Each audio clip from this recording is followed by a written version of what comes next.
The 93X Half-Ass Morning Show podcast is sponsored by Standard Heating and Air Conditioning. Winter's arrived, and with the holidays around the corner, it's the perfect time for Standard Heating's Black Friday Comfort Countdown specials. And right now is the time to become a Smart Club member and get your furnace in top shape before winter comes. Visit standardheating.com today. Comfort you deserve since 1930. The 93X Half-Ass Morning Show. 93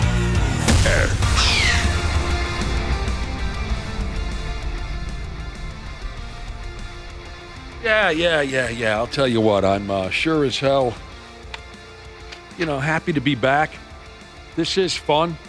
Glad to be back, but I did enjoy the balls out of that 3-day weekend setup that we just had, Cubby. That's the way to do it, right? You know what I'm saying? I really like that style of weekend, the 3-day weekend. Welcome to the 93X Half-Ass Morning Show. Thanks for being there for us, by God. How you doing there, Cubby? Doing pretty good. How about yourself? A little sleepy from the staying up late for the game last night. I could have fallen asleep beforehand, and maybe I should have. Maybe that's what I should have done, but I wanted to stay up and watch that SOB. I didn't pay much attention to that effing thing. I mean, it was kind of on in the background. I don't know. There was something about the matchup and the way that game started where I told myself, well, I don't really want to be invested in this one. It certainly wasn't the greatest game ever played, from what I understand, from what I was looking at now and again. Not at all. You went to bed a little later than usual, though. Yeah, a little later, and it took a while to fall asleep, and then in the middle of the night. So we all watched the game in bed, and my youngest, he falls asleep in there with us, and he's a bed hog. And then one of the dogs, he likes to jump in as soon as my alarm goes off, he's right in there. He jumps in, and 2 seconds later, I've lost my spot if I ever wanted to go back to bed. Dude, same here. Hang on a second. Your alarm went off. You got out of bed this morning. And when you came back, the dog had taken your place? Oh, he does instantaneously. But he wants that warm spot. Because of the time change, he thought, 2 o'clock was 3 o'clock, right? So he's still got it in his head that's 2. So he's circling our bed like a pirate, ready to board. And then he's being a dick about it. And he starts slamming his head into my head. Get out. This is my time to get in here. Oh my gosh, that's so cute, actually. It's not cute when you're trying to sleep and you went to bed at midnight. Yes, that is true. That part kind of sucks. And also, you got a 7th grade kid in the bed with you? Yeah, it's not normal. He just fell asleep in there and he's... Well, kick him in the ass and get him out of there. I was too tired. Too tired? I'm never too tired to kick a 7th grader in the ass. We need a bigger bed. So you didn't get a lot of sleep. You got dogs and almost grown folks laying in the bed. That's what happened. That's what happened. He's headbutting you. What? And over the weekend, he was a dick about it, Ashley. Crazy. He was pawing at me get the hell out of here. He's supposed to be at work. He's telling me off air. Also, Josh had 11 commercials to cut over the weekend. Nobody wants to hear these problems, although I'll tell you one more. Do it. I don't know if you guys have noticed this yet, but there's a program that we use for everything here. Mm-hmm. So you have. Oh, yeah. I've heard about this. And they took it away from us. A program that we use around here. Without saying a damn word. Anything. It was like we switched studios again. It's by the way, you're using this now. It's completely gone. So, I was telling Nick, I watched so much YouTube over the weekend learning this new thing, and nobody said a word. What the heck? Nobody said anything. Sucks a program we've all used for decades now. Yeah. We're very comfortable and familiar with. It's the communications business that we're in. It's just hilarious. All right. But I did we got that. We're up against that we now. Are, yeah. Whatever that is. But that's our problem. Just more hurdles for us to clear. Clear this with the 7th grade kid and the dog tonight. Hopefully they've got enough rest. Talk to those folks about it tonight when you get into the sack. So I had a very strange thought over the weekend, and I was wondering if you guys could help me out with it. I'm willing to help in any way possible. Sex stores, right? Where they sell adult items and stuff like that. Yeah. Right. When you walk in, are you horny? No. Okay, but when you're in there, is it possible to not get a little tickle? Is it possible to... Yeah, can you just go like you're a professional? You know how they say don't go grocery shopping when you're... No, they don't say horny. hungry. I never go grocery shopping when I'm horny, Well, Josh. sometimes you go through that produce section. Kind of get horny. Yeah, that's a little anatomical. Yeah, those melons. So the question is again, what now? So, is it possible to go for you're going for yourself, to be specific, not like a gag gift, pardon the pun, or Sure. some sort of gift for someone else? Right. If you're going for yourself, can you walk in there just in a normal mood, like you're not aroused in the least bit? Absolutely. Yes. And you Oh, can yeah. and you can stay in there. Yep. Stay in you there. can stay in there and not get horny. Well, like without browse springing a around? boner or Yeah. something? Well, I'm not saying a boner. No, I've always Be an adult. approached. I've always approached that type of situation, Josh, businesslike, with a businesslike attitude. Well, you and Ashley are a bit filthy. And as a matter of fact, there's been times I've suggested where Ashley was more filthy, and it seemed like you were almost mad at me, Nick, that I didn't put you on the same level. Yeah, I if it wasn't for filthy sumbitches like me paving the way, Ashley wouldn't exist today. You know what I'm saying? So you guys might be on one extreme. I was just driving by one, and I saw a few people going in there, and I thought, oh, they're horny. And then I thought again, well, maybe they're not. But what do? I've only been in there. I've been in there once with you, and then when I was 18, we went to the VU and we went across to Sex World. That's been it for me. I've definitely seen some horny people there, Josh. Oh, I'm sure. One specific example, I'll never forget this. There's a sex toy shop in my neighborhood. It was right next to a sandwich joint. I was going to the sandwich joint. It was like a Tuesday, like 1 in the afternoon maybe. And a cab pulls up, an old school taxi cab, not an Uber, a cab. And a guy gets out of there. He's in a robe and slippers. No, he wasn't. Yes, he was. Was it Hugh Hefner? And like a hotel robe, the type thing, they have robes in the hotel. This never happened. And as I'm walking by, he gets out, and the cab is just idling, and he had a lady friend who was also in a robe in the cab and just waiting for him to come out with whatever he got. Well, one of them must not have been very pleased with what was going on, and they needed to get some help. It had to be some sort of emergency. It was incredible. Sprinkler fitter Jesus said he took a service call to a sex toy shop, and he ended up horny at work. I mean, it depends, I guess. It's like the strip joint. It depends on what you've been exposed to, whether or not you walk into a joint like that and you get horny. It kind of goes back to those old conversations we've had, Josh, where, there have been women in our lives over the years who assume that as soon as we walk into a strip joint, we have hard-ons in our pants. And you know what I mean? No, not, I mean, or as soon as you watch a porno movie, you're just some ravenous animal. I mean, if you've been there, if you've been in that rodeo, so to speak, time and time again, no, it's nothing exciting. But if you're a rookie, if you've only been to strip joints or sex stores and things like that once or twice, yeah, then maybe it has an effect on you. See, I hear what you're saying about the strip club. You can easily be in there and not be aroused. Mm-hmm. But the difference for me is I've never gone to a strip club where it was my idea. It was always somebody else's idea or a charity event, in our case, which is coming up later this month, by the way. Sure, Toys for absolutely. Tatas, Yeah. November 22nd. So I think if I ever said, hey, let's go to a strip club, just know it's gross because I'm horny. If it was my idea. Okay, I see. Yeah.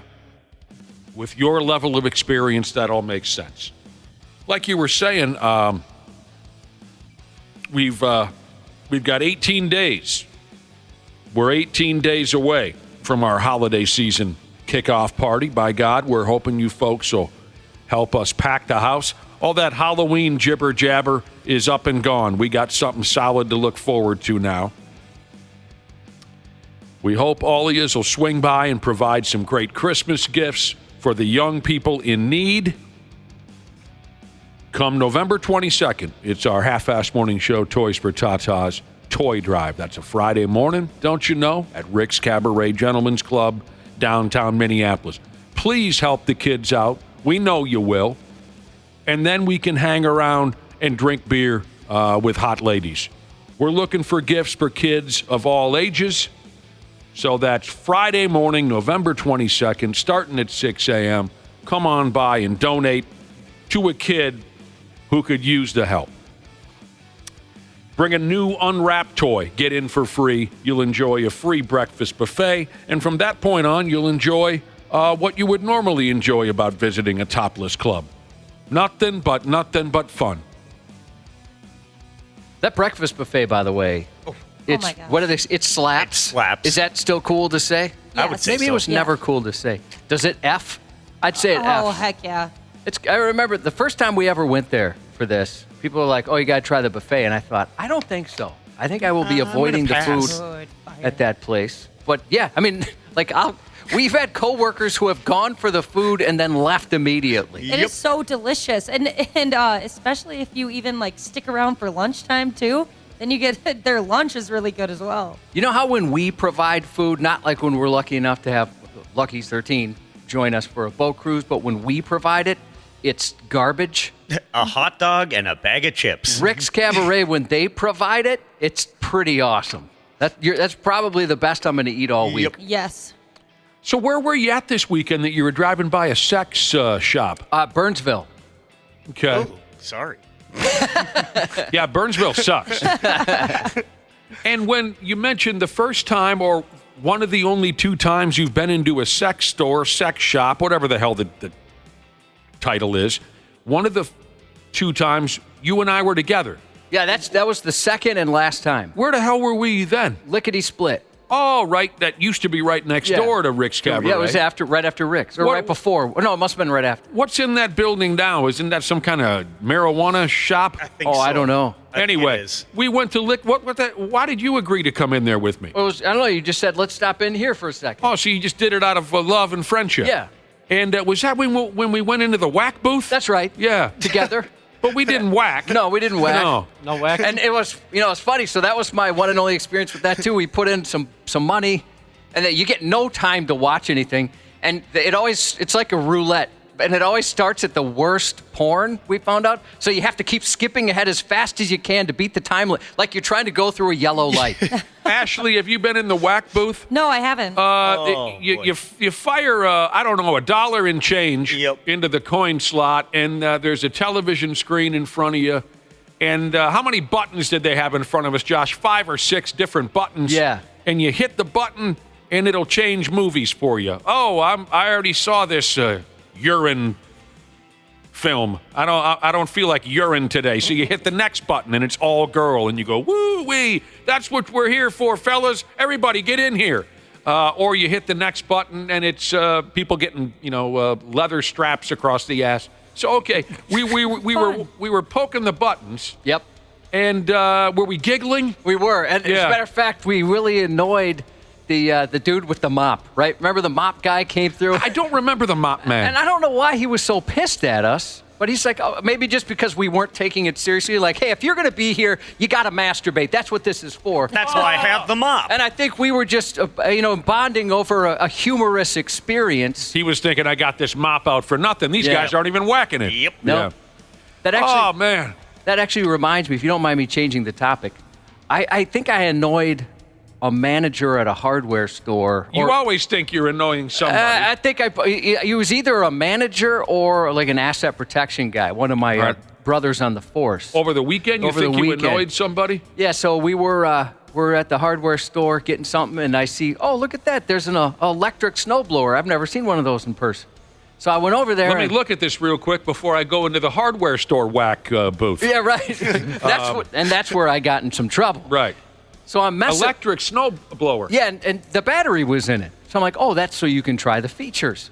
So I'm trying some of the features, and like you hit this thing, and the chute moves one way or the other, like electric, right? Wow. Yeah, it was kind of cool. And then I'm hitting another thing, and it darts forward, and I was like, okay, don't hit that one again. Oh, really? So you could have kind of piloted it around the store if you wanted to. And I was a little embarrassed about that. I'm like, oh, okay, don't hit that one. Right. I mean, I really was into this thing. I'm like, oh, it's kind of neat. And then I hit the other one, and the auger goes, and I thought, oh, I'm really in some trouble now. And then the manager kind of comes over. He's like, hey, yeah, the battery's not supposed to be in there. Lenny left it in there, and we got to take this thing out. Yeah, so he was visibly annoyed with me because I was acting like a little kid. And I felt terrible. I was just kind of into this thing going, well, this is amazing. You couldn't have been the first person to start the auger. Definitely not. Probably not. And he'll get over it. Even my wife's looking at me like, how old are you, by the way? Well, you can't blame a guy when they got an active toy right there for everyone to... Are those any good? Let us know. Text me at 651-989-9393, our Luther Bloomington Kia text line. Electric snowblowers. Yeah, are those any good? You're looking for a, what's the term they use nowadays? Some recommendations? What's the gimmick, the website or whatever, when you make reviews on everything? Consumer reports? Yeah, there's a different word for it. People make reviews? Yelp.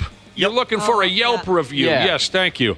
On electric snowblowers. I don't think I'll get one, but I was just curious. Like, it just seemed like there's a lot of things that could go wrong. I'm glad you brought it up. I'm interested in what the brother and sisterhood might have to say about them myself. Not that I would ever buy a snowblower, and I've been telling you pricks for decades to call a snowplow guy I'm thinking or about girl. It. I'm thinking about it. This is the first year I thought about it. They are awesome. First text. They are awesome. Electrics. That's great to hear. Mopar Dad, and this is from Mopar Dad Jesus and Lake Street Taco Jesus. We have a stage 2, and it Fs. It slaps. Slaps, Fs. These are some of the adjectives to describe electric snowblowers. They have a ton of torque, and they can throw snow crazy far, and they're silent. They're absolute garbage. Oh! It's so funny. Another slap. Texts. Yeah. Battery life sucks. Just switch out the battery.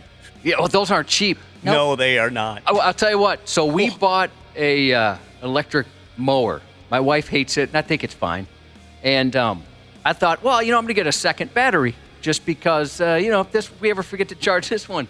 It was more than the lawnmower. You might as well have bought another lawnmower. Yeah, that's what I told him. Like, we'll have 2 lawnmowers all of a sudden. An electric mower, an electric snowblower. It's a crazy world that we live in. All right, so we have mixed reviews. So far, it seems more positive than negative. Just go get a real one.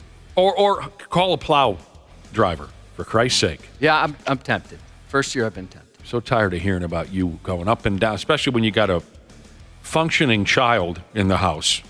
And every winter I have to worry about you seizing up while plowing your driveway while this ungrateful kid sits in the house and does God knows what. I'll get him in Josh's bed. Get the kid to do this because that's what kids are for, or call a plow driver. Those are your only options this winter, Cubby. Local 34 Jesus has a plow driver, and he says, my snow plow guy Fs. Hey, that's pretty cool. Oh, wow. I've had a couple of snowplow drivers over the years, and they definitely F. All right, come and get your booze, you pack of drunks. Thank you. If you like hard liquor, I'm a good guy to know, Cubby, because I don't drink hooch, but I get bottles donated to the house, over the years. Like people bring it to a party. Yeah, right. And then I don't drink them. So I was cleaning out my liquor cabinet over the weekend, and you folks get to reap the benefits of free hooch. My vehicle smelled like Charlie Sheen's bedroom on the way in this morning. If I would have been pulled over this morning, they wouldn't have believed a word I was saying. They would have been very confused. I brought it. Okay, come on and who ordered the Jack Daniels? Me. All right, Smashley gets the Jack Daniels. It's over here. Whenever With you the get Jameson, too. Hey. Wow. Hey, hang on a second. Just taking all the whiskey. For God's sake. Yeah. I got excited. All right, Jameson. Where is Let me that? see. I didn't see you even walk in with this. Where is this? Here in Clink. I got a cooler full of hooch. Jameson, come get your Jameson, Smashley. And these are all full bottles, maybe just a little bit, except for who wanted the Maker's Mark? That was me. All right, this one has been drunk from it. Took a little nip on the road. Yeah. No, he would never do that. I know, I'm kidding. What's one that would be sophisticated? Because that's the one I want to pretend that I'm asking for. Maker's Mark is pretty up Maker's there. Mark? Sorry, Dana. Wapple, do you drink? I picture you as more of a drug user. Kinda. Do you drink alcohol? Yeah. Or is that all you guys wanted was the Jack Daniels, the Jameson, and the Maker's Mark? Yep. All right, Wapple. It's like Christmas. I have Crown Royal. Ooh, that's exactly what I drink. Okay, there you go. Look at this. Sweet. Josh, Wow. Josh, Look at that. take a big swig of this. Yeah, Josh. Let's have some fun on the show this morning. Take a swig of this Crown Royal. Happy Monday. And then here, smoke this real quick. Smoke it. We had, when we had that party at my house a couple of years back, our boss, I had asked him, well, what do you like to drink? And it was something like that, Crown Royal or something kind of fancy. He never drank any of it. Never drank any. I thought, here we go. Here's something for this guy. I think because nobody else was hitting it. Oh, so sure. he never had any. Would anyone be interested in a full bottle of something here called Two Gingers? Gingers? I think it's gingers. Anyone want that? All right. I'll leave that There's in the only hallway. one ginger I'm interested in, and I her also last have name is Bourne. Oh, it's your birthday today. Oh, is it really? My sister's birthday. Happy birthday, hot stuff. Is anyone interested in something called Zaya? It says it's rum. Never heard of it. Yeah. All right, well, I'll put that in the hallway. Yeah, me and rum do not mix. Someone will take it in the hallway. I'm telling you, I'm a At a good radio guy to station, know. somebody will take some booze? I'm a good guy to know. I didn't bring anything. Have some donuts I brought in like 6 months ago. No, you didn't need to bring it. This isn't a competition. It's just I know it's not a competition, but I feel like I'm not a good host for my coworkers. I was staring at my liquor cabinet the other day, and this happens every few years, and I look into the sumbitch and I say, why do I have 17 bottles of hooch when I'm not going to touch any of it? So you guys, take this and have the greatest holiday season of your life. I'm going to now. Thank you. I have one spotted banana. Ooh. It's big enough I can cut little chunks for everybody. Dana wants it. I like does love Ashley's bananas. Ashley's a terrible customer with the attitude. You heard I got it. so excited. Who ordered the Jack Daniels? That's me. And where's the Jameson, too? I wanted the Jameson. You're like that aggravated customer at the grocery store. That's mine. Maybe Josh gets the Jameson now. Oh, yeah. Jameson Josh. All right. I'm glad you guys, you're doing me a favor by taking all this away from me. It was great. So Nick texted us over the weekend, Ashley and I said, hey, here's all the bottles I have. Let me know what you'd want. I was like, oh, that's really nice. I'd take the Maker's Mark, Ashley, put it in her order, and Nick just responds, effing drunks. I knew it. Yep. I knew I could count on those low lifes Wow. to help take all this booze off my hands. This was a test, and I'm not sure if Ashley and I passed or failed. Dana sent me a picture of his dog over the weekend. Dana, don't think I didn't notice all the alcohol cans and bottles and stuff in the were there some? Yeah. I thought, this is just him and his fiance having a couple. Here's the thing. T-Rex costume. I'm getting text messages now. What's the number? 651-989-9393. Listeners are texting in saying, where's my bottle of hooch? Here's the situation. If you show up for our Toys for Tatas toy drive, you can put in an order with me personally. Because eventually, this is going to happen all over again. I'm going to have some friends over. They bring their bottles to the house. Sometimes they crack it and have a drink. Sometimes they don't even crack the bottle. You can put in an order, and 5 years from now, I'll remember you, and I'll give you a phone call. A little more incentive to show up to our Toys for Tatas toy drive. Maybe you'll get a special Christmas gift like this as well, or holiday season, however you're supposed to say it. Who plans on regifting that? Not I. Oh, wow. Not I. That's a good idea. I'm not for regifting, but that's not a bad idea. Someone gives you a free bottle of booze and the seal hasn't been popped yet. Maybe you pass that on. I was a little suspicious what was going on over there. I was kind of wondering if maybe this is a regift opportunity. No, this is a get drunk opportunity. Yeah, Is that right? I don't gift anybody booze. Yep. That's How long? mine. Oh, why not? Just because you want to keep. I would. If you guys would have bestowed this kind of thing on me, let's say none of you liked beer, and you said, oh, I got 3-4 cases of beer I'm not going to drink. I might consider regifting it, Josh. That's clever. When you said you don't give anybody booze, I got a little nervous, Ashley, because I'm pretty sure I got you booze for Christmas last year. And I thought, oh, no, she thinks it's a bad gift. Oh, no, and I'm it's a finding great this out gift. now. Great gift. It's a great gift. The gift that she wants to keep for herself. Yes. How long would a bottle of that last a lady like you, Ashley? What are we talking about, Jameson or Jack? Whatever it is. Whatever. I forgot what you got her. I got her Jameson plus Jack Daniel. So I usually buy bottles of alcohol with the intention of like drinking quite a bit of it, like having like a crazy night or a crazy weekend. So I mean, a bottle like that. Maybe if I have 2 crazy weekends in a row, probably 2 weekends. To drink a full bottle of hooch. Yeah. 2 weekends, huh? Well, But if it's just chilling in my cupboard, it takes a minute. you don't need to clean it all out in one night. We learned that when we were young. Yep. Yeah. One of my buddies growing up, Donnie, he decided he had the mindset that when he had a big bottle of hooch, it was only meant for one night. Boy, that sumbitch would throw up a lot. 2 And weekends, I remember the older guys would say that to Donnie. They'd say, you don't have to finish it off, all of it in one night. You can savor that stuff a little bit. So there you go. What do we have going on this morning? Randy Shaver and Brad Ryder swinging by. We'll Later talk on, about that Vikes game. Yep. Later on, I'm going to text Ashley, a good friend of mine, Betty Ford. I'm going to share her contact information with you, Ashley, a little later on this morning. Get out of here. Man. I don't know what it is that's floating in this maker's mark, though. I suppose, Dano, you're going to find out. I'll find out. A little backwash. Well, Somebody take a pull right off that Kind thing. of looks like a thumbnail or something. Do you see that in there? Oh, that's an Asian beetle. Oh, damn. It's a stink bug. Looks like when you drink the worm in a bottle of tequila. Yep. All right, you guys are a great crowd. We appreciate you stopping by this morning. Stick around. Coming up in a few minutes, we'll get to that stupid news here on the Half-Assed Morning Show. There's a douchiness to them. The 93X Half-Assed Morning Show.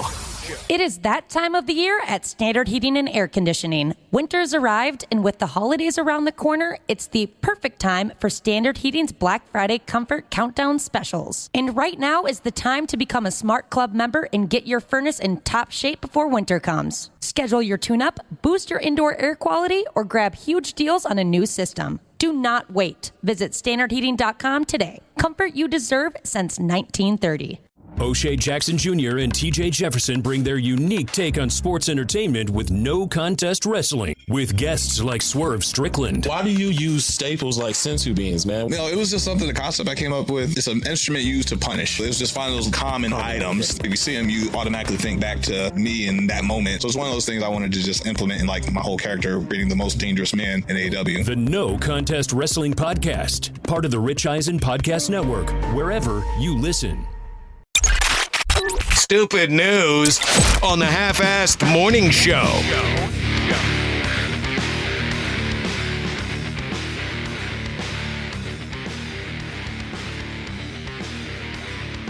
Stupid news coming up here in just a minute. I promise you that. A few minutes ago, I gifted my coworkers some bottles of hooch from my liquor cabinet. I'm glad it can go to a home where it can be used. I don't drink booze, but yet booze still piles up at the house when folks come over for this and that. And every, couple of years, I stare into my liquor cabinet and I say, okay, none of this is necessary in this friggin' house. I got to get rid of some of this booze. So Ashley, Dana, Wapple got some of it off my hands. Got a couple of text messages here on drinking, booze, this and that.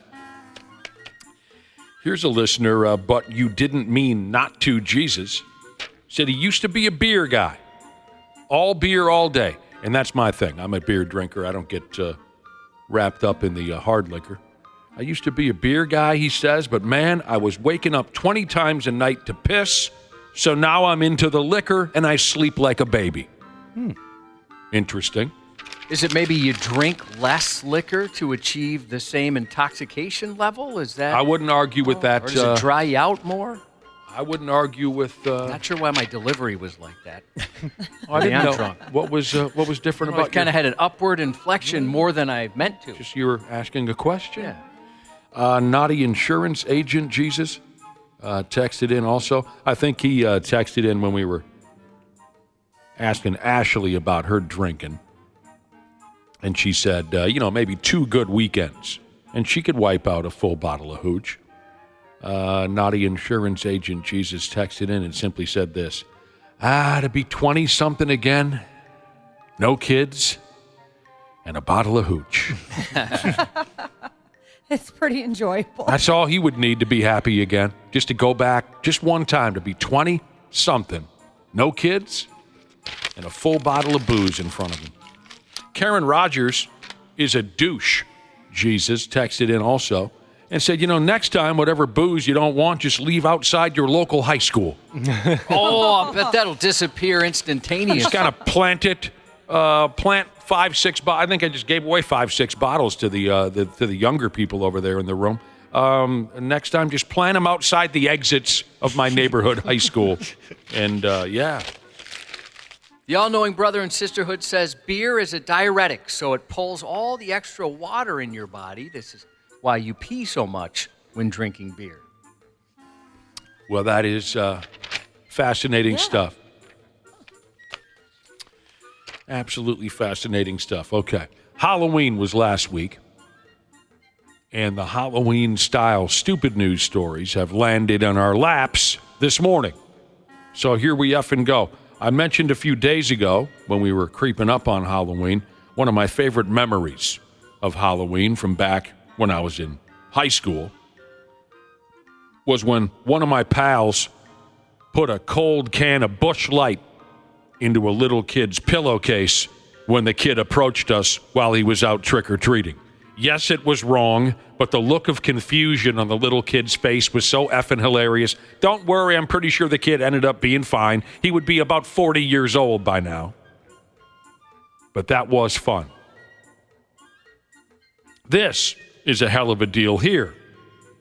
3 little peckerhead kids out on Halloween trick-or-treating in the Halifax, Nova Scotia neighborhood. The kids found in their little candy bag when they got home, the kids found what the story is calling pre-rolled marijuana joints. I've partaken. Mixed in with their Halloween candy. Wapple would have partaken. Pre-rolled marijuana joints. Local cops are now warning parents in this neighborhood to double-check their children's Halloween candy. A little something for the parents, I guess. Well, or a experienced child. I mean, I've been smoking since I was 2. Says here what the kids got exactly was a couple of tin cartons of pre-rolled marijuana cigarettes. Each tin, Josh, had a dozen joints up in there. Holy cow. Jackpot. That's expensive. Yeah, how do you accidentally lose something like that? Yeah. I'm kind of wondering if it was an accident for sure. I mean, it must have been, right? That's a lot of joints to give one kid. Yeah, that's a lot of money, too. The cops say they're pretty sure which house the weed came from, and they're going to put the smackdown on those fools here shortly. Also on Halloween night, apparently in the same general area there in Nova Scotia, cops were called because a kid found a stinking razor blade in his Halloween bag. Not in the candy, just setting in the bottle of his candy bag ski. Oh.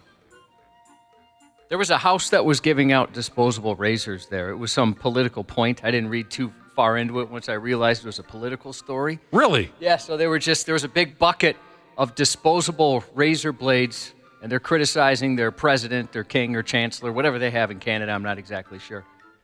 That is ridiculous. A political statement made through children on Halloween night. Yeah. You love to see it. We have completely cracked. I was, along those lines, I was telling my wife, I wish this is one of those weeks we could just skip to Thursday and then move on with life. Yeah, that'd be nice. Yeah. What, tomorrow is what they call Election Day, is that right? That's what they call it. Let's see if we can act like adults this time around. I don't have high hopes of that. So in the same general neighborhood, a couple of kids found some fat-ass joints in their Halloween bag. A couple other kids found a razor blade down at the bottom. Now, the neighborhood cops also say they have a good idea where the razor blades came from, and that must go back to what Josh was saying. This neighborhood sucks. Or it rules. I don't know. It depends on how you look at it.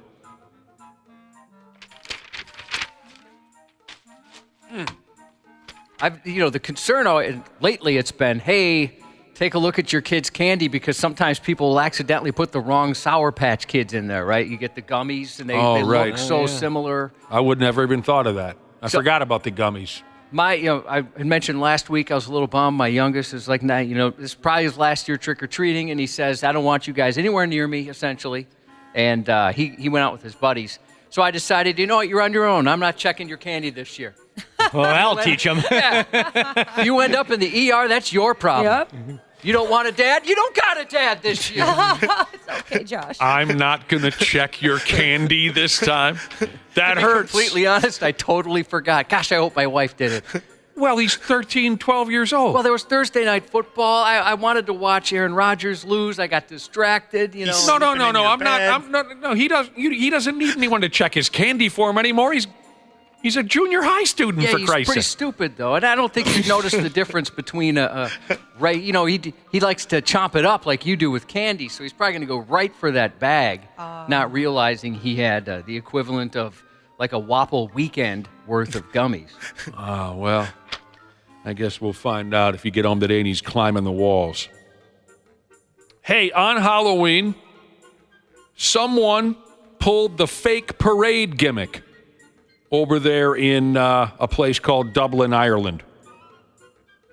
And a hell of a lot of Irish folks fell for it.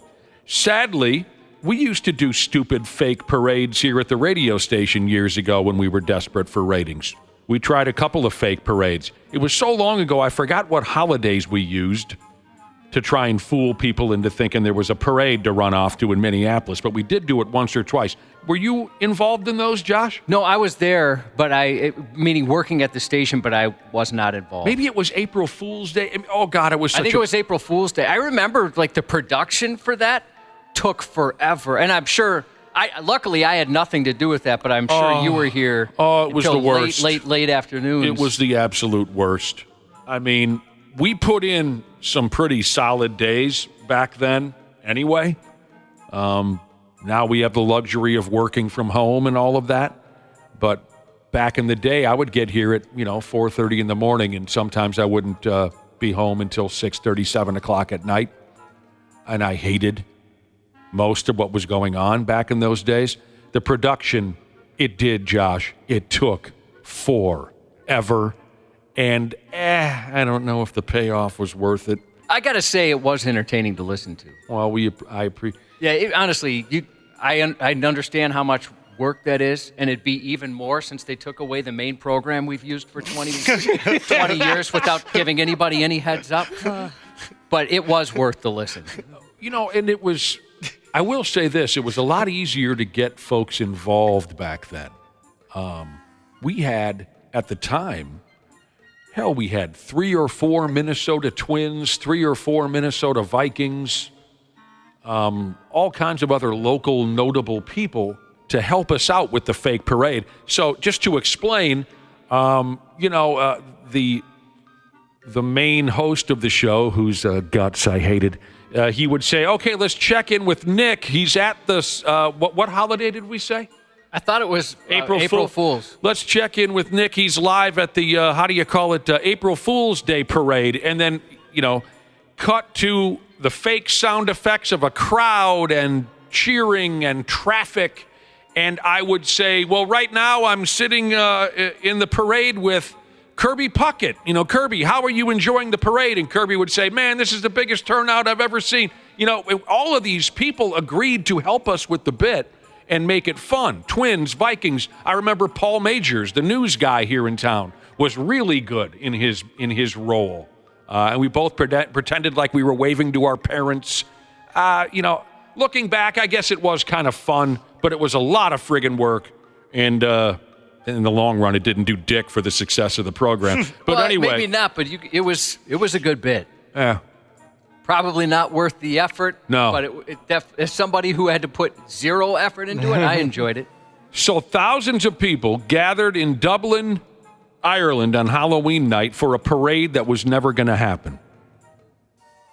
Videos and photos posted on silly Irish social media shows large crowds gathered, but they were just a big fat group of gullible suckers that got effed by an online prank. Now, again, going back to the fake parades we did 25 years ago, we did have a few listeners call and say, you dicks. I drove from Stacy, Minnesota to Minneapolis for this parade, and there was nothing going on. You know, we did fool some people. In this case, this fake parade in Ireland, thousands and thousands of people showed up. And it was all because of social media. That's nuts. All these people were wandering around like jackasses, wondering where the parade was. And you can get, well, I guess I don't know how it works in Ireland, but you can get some serious trouble for something like that here. If you did something like that. Oh, really? I didn't know that. Serious trouble? Oh, yeah, big trouble. For a fake gathering? Yeah, if you promote a fake gathering or something like that. Really? There's been radio stations that have been boned there. Well, they boned themselves. Oh, self-bonage. Yeah. I'd love to hear the stories on that. Tell me those stories here in just a minute. So these dumb bastards who fell for this prank, there's video of them wandering thousands. They slowly began to notice that there were no police, no event staff, nothing. This non-event. It's the fire festival all over. Yeah. What's the fire festival? It's like one of the most famous flops of festivals of all time. Yeah. FYRE. But it was There's been documentaries on it, and it's crazy. I didn't hear about that, but it was a legit concert, but nobody showed up. No, people showed up, but it was just terribly organized. Yeah, and people didn't have places to stay, and it was a mess. The ticket buyers were promised this luxurious, like all-inclusive resort, and they were sleeping in tents. They were handed like ham sandwiches in a styrofoam container. Yeah, it looked just disheveled. It was bad. This non-event was advertised on a website called myspirithalloween.com.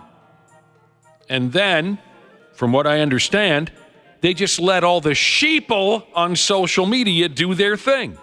And their thing, as you know, is spread misinformation. So once a few people fell for it and posted this and that they were headed down to the parade, a few turned into a few thousand. It just went wild.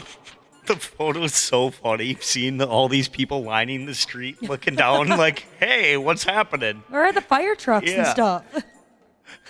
Now, this is an interesting statement here. One social media dork, who may or may not have been fooled by the fake parade, the dork said, the website claims to be based in Illinois, but all signs point to persons behind it being based in Pakistan.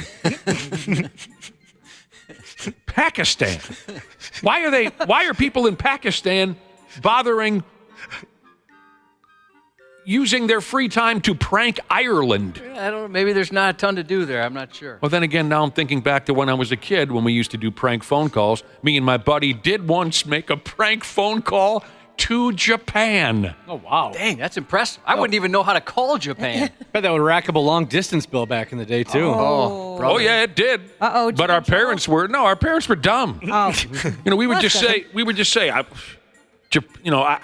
don't think it was my bill. I think it was my buddy's phone bill. Of course, pops up, long-distance call to Japan. And his mom and dad say, who the hell called Japan for 3.5 minutes last Thursday or whatever? And my buddy said, I don't know. What do you think? I know how to call Japan? And that was very believable, And his parents said, well, yeah, you wouldn't know dick. So they called the phone company and said this was a mistake. The phone company was happy to. In the end, on Halloween night, the local police there in Dublin, Ireland, did have to send a pile of officers to the scene to disperse this crowd because there were so many clueless morons clogging the streets looking for a parade that was never actually going to happen. So those pranksters in Pakistan, they knocked it out of the park, I guess.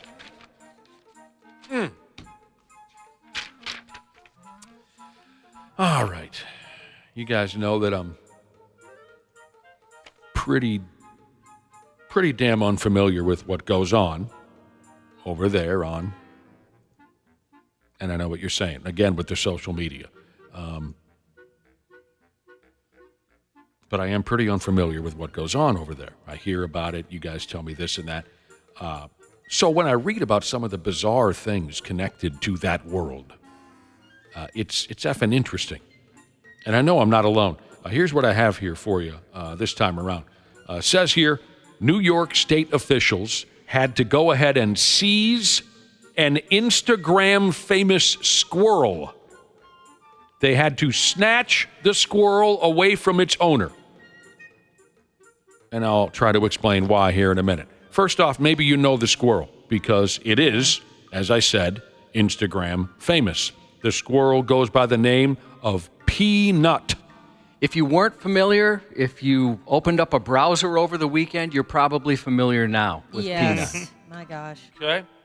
This story has been so big that presidential candidates are commenting on Peanut and what happened to Peanut. They really are? Yeah. Oh, good. I like when my candidates attack the issues. I do. Some dude in New York rescued Peanut the squirrel and turned him into a star on Instagram with cute pictures and such. But there were anonymous complaints about the way Peanut was living. So officers from something called the State Department of Environmental Conservation came to the owner's house, and they upped and took Peanuts. So now the owner dude, a fella named Mark Longo, is begging state authorities to return his beloved Peanuts. The animal cops, whoever they are, they also took a pet raccoon named Fred. Here's a quote from Mark Longo, the guy who owns these critters. He said, "They came to my house and raided my house without a search warrant to find a squirrel. I was treated as if I was a drug dealer, and they were going for drugs and guns." So a spokesperson for the DEC, again, that's the Department of Environmental Conservation, they said that they started an investigation after receiving multiple reports from the public about the potentially unsafe housing of wildlife that could then carry rabies and the illegal keeping of wildlife as pets and all that. As you know, there are people who want to police that even though it's none of their business and it couldn't possibly harm them in any way, shape, or form. You know, just like your neighbor that calls the cops about your yard being too long. Well, that's not right. I need to, you know the type. So Mark Longo, he runs this big animal refuge. He calls it Peanuts Freedom Farm. He isn't happy. He blames all of you social media dorks for this. He says, well, internet, you've won. What? He's been using this squirrel to, promote his OnlyFans for years. You took one of the most amazing animals away from me because of your selfishness. To the group of people who called the DEC, there's a special place in hell for you. Longo fears that Peanuts has been euthanized. He has. Yeah. Yeah, he gone. Yep. They got Fred, too. Oh, Fred. This dude's jacked, by the way. Yeah, you should check out his OnlyFans. No, this Mark. Jeez. Peanut was pretty big as well. Do you want to hear Peanut's backstory? Sure. Longo said that he saw Peanut's mammal get hit by a car in New York City 7 years ago, leaving Peanuts as an orphan. So he brought Peanuts home and cared for him for 8 months. Then he tried to release Peanuts back to the great outdoors. But a day and a half later, Peanuts came back and sat on his porch, and he was missing half of his tail. That's when Mark decided that Peanuts lacked the survival skills to live in the wild, and he should remain an indoor squirrelski. Then he posted videos of Peanuts playing with his cat, and a star was born, by God. Peanuts is no ordinary squirrel, Josh. He jumps up on the guy's shoulder. He eats waffles. And most importantly, Peanuts wears a miniature cowboy hat. I love that. That's the cute. best part, definitely. He's been featured on the television and in your local and national newspapers. Mark Longo, the owner, he said he was aware that it's against New York state law to own a wild animal without a license. He said he was in the process of filling out that paperwork to get Peanuts certified as an educational animal. But as you guys said, Peanuts and old Fred the raccoon were boot-heeled. I mean, humanely euthanized. Both of them, gone. I had some pet squirrels once. Of course you did. The neighbor kid shot their mom with a BB gun. And so there was a girl and 4 boys, I believe. So we rescued them from the tree. We put them in like a box, gave them some food and water until we figured out what to do with all of this. And the girl, female squirrel, ended up murdering all her brothers like within a day or 2. I don't know what her issue was. She was the Black Widow. Dude, it was so weird. Like, she was vicious. So our neighbor actually ended up taking the girl squirrel and raised it for a couple years. And oh, for Christ's sake, we're still going with this story, huh? it OD'd on peanuts. That's OD'd on peanuts. They can do that.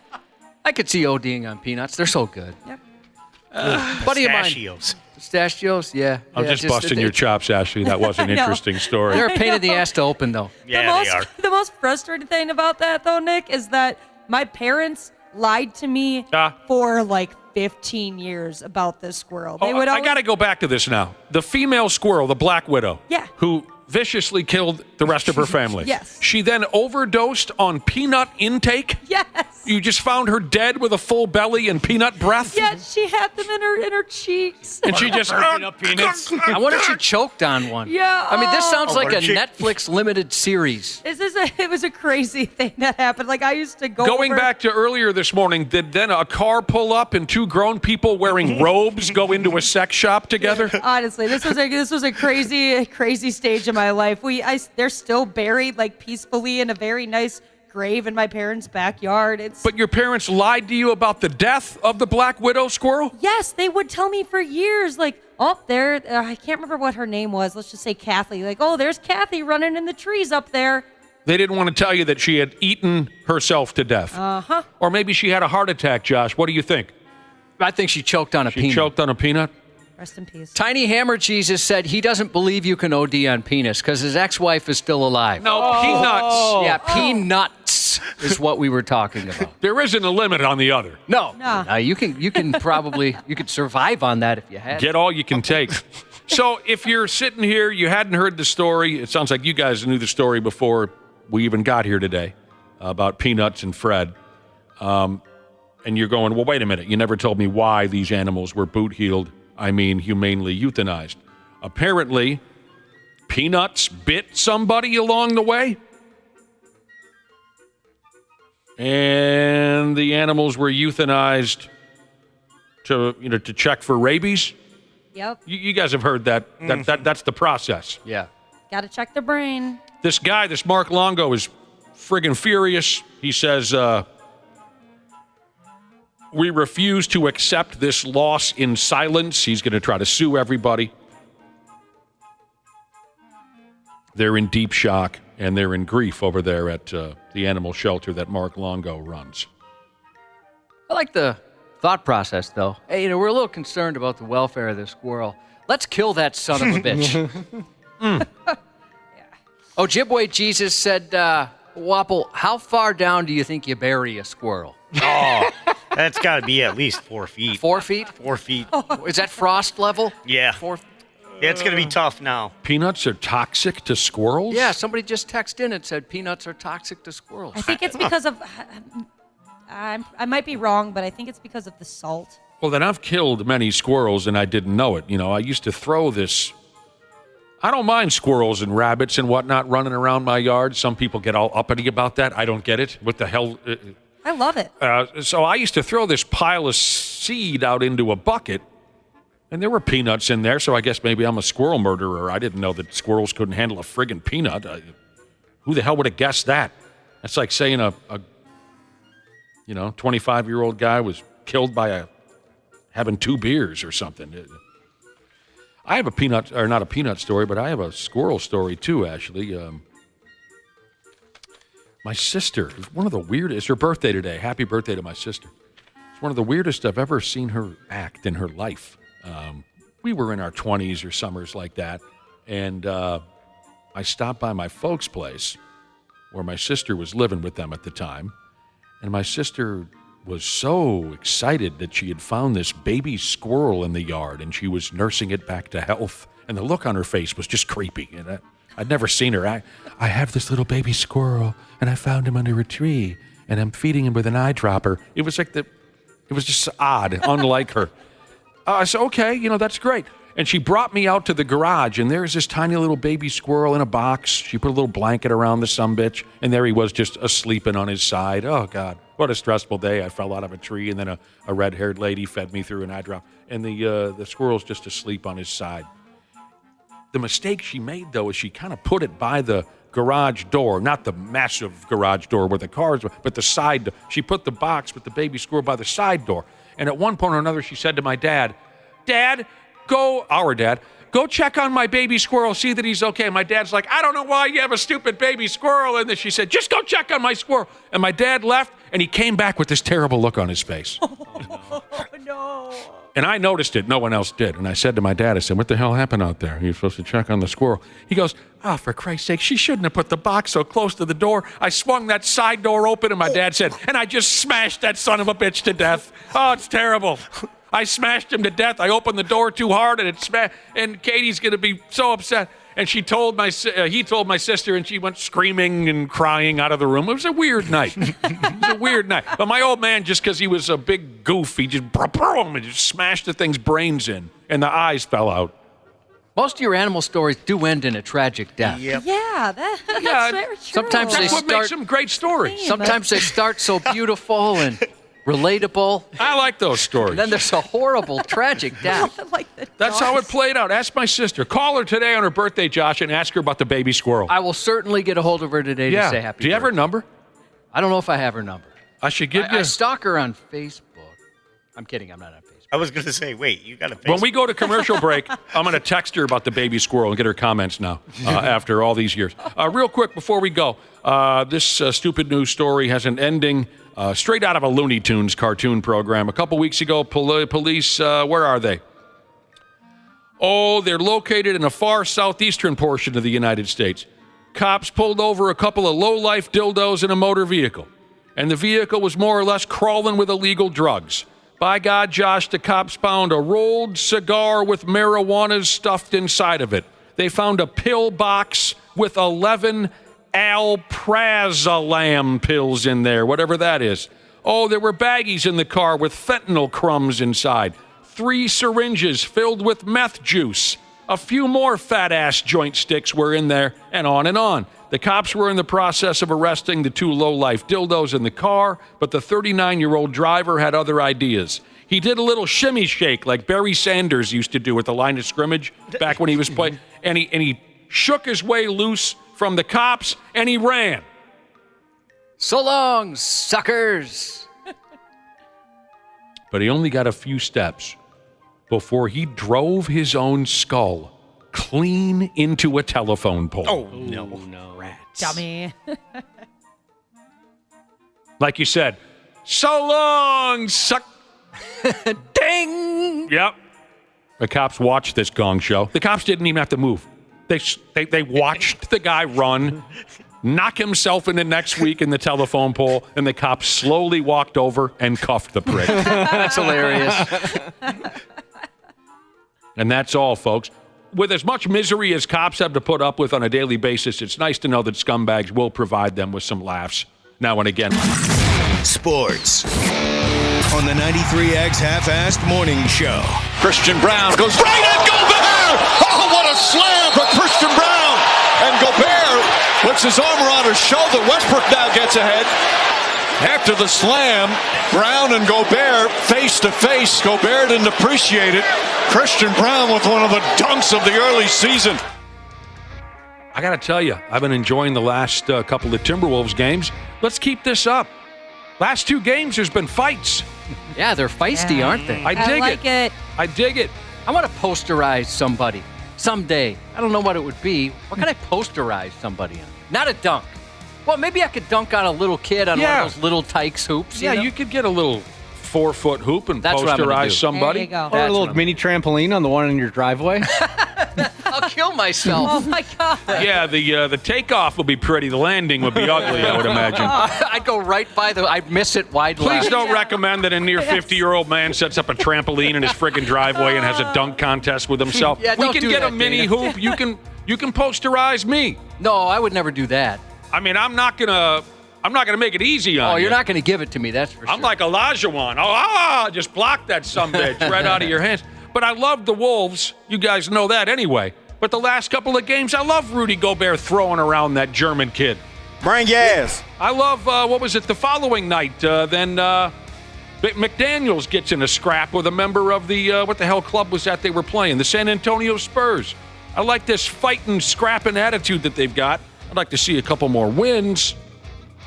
Wolves play tonight against the damn Charlotte Hornets at home.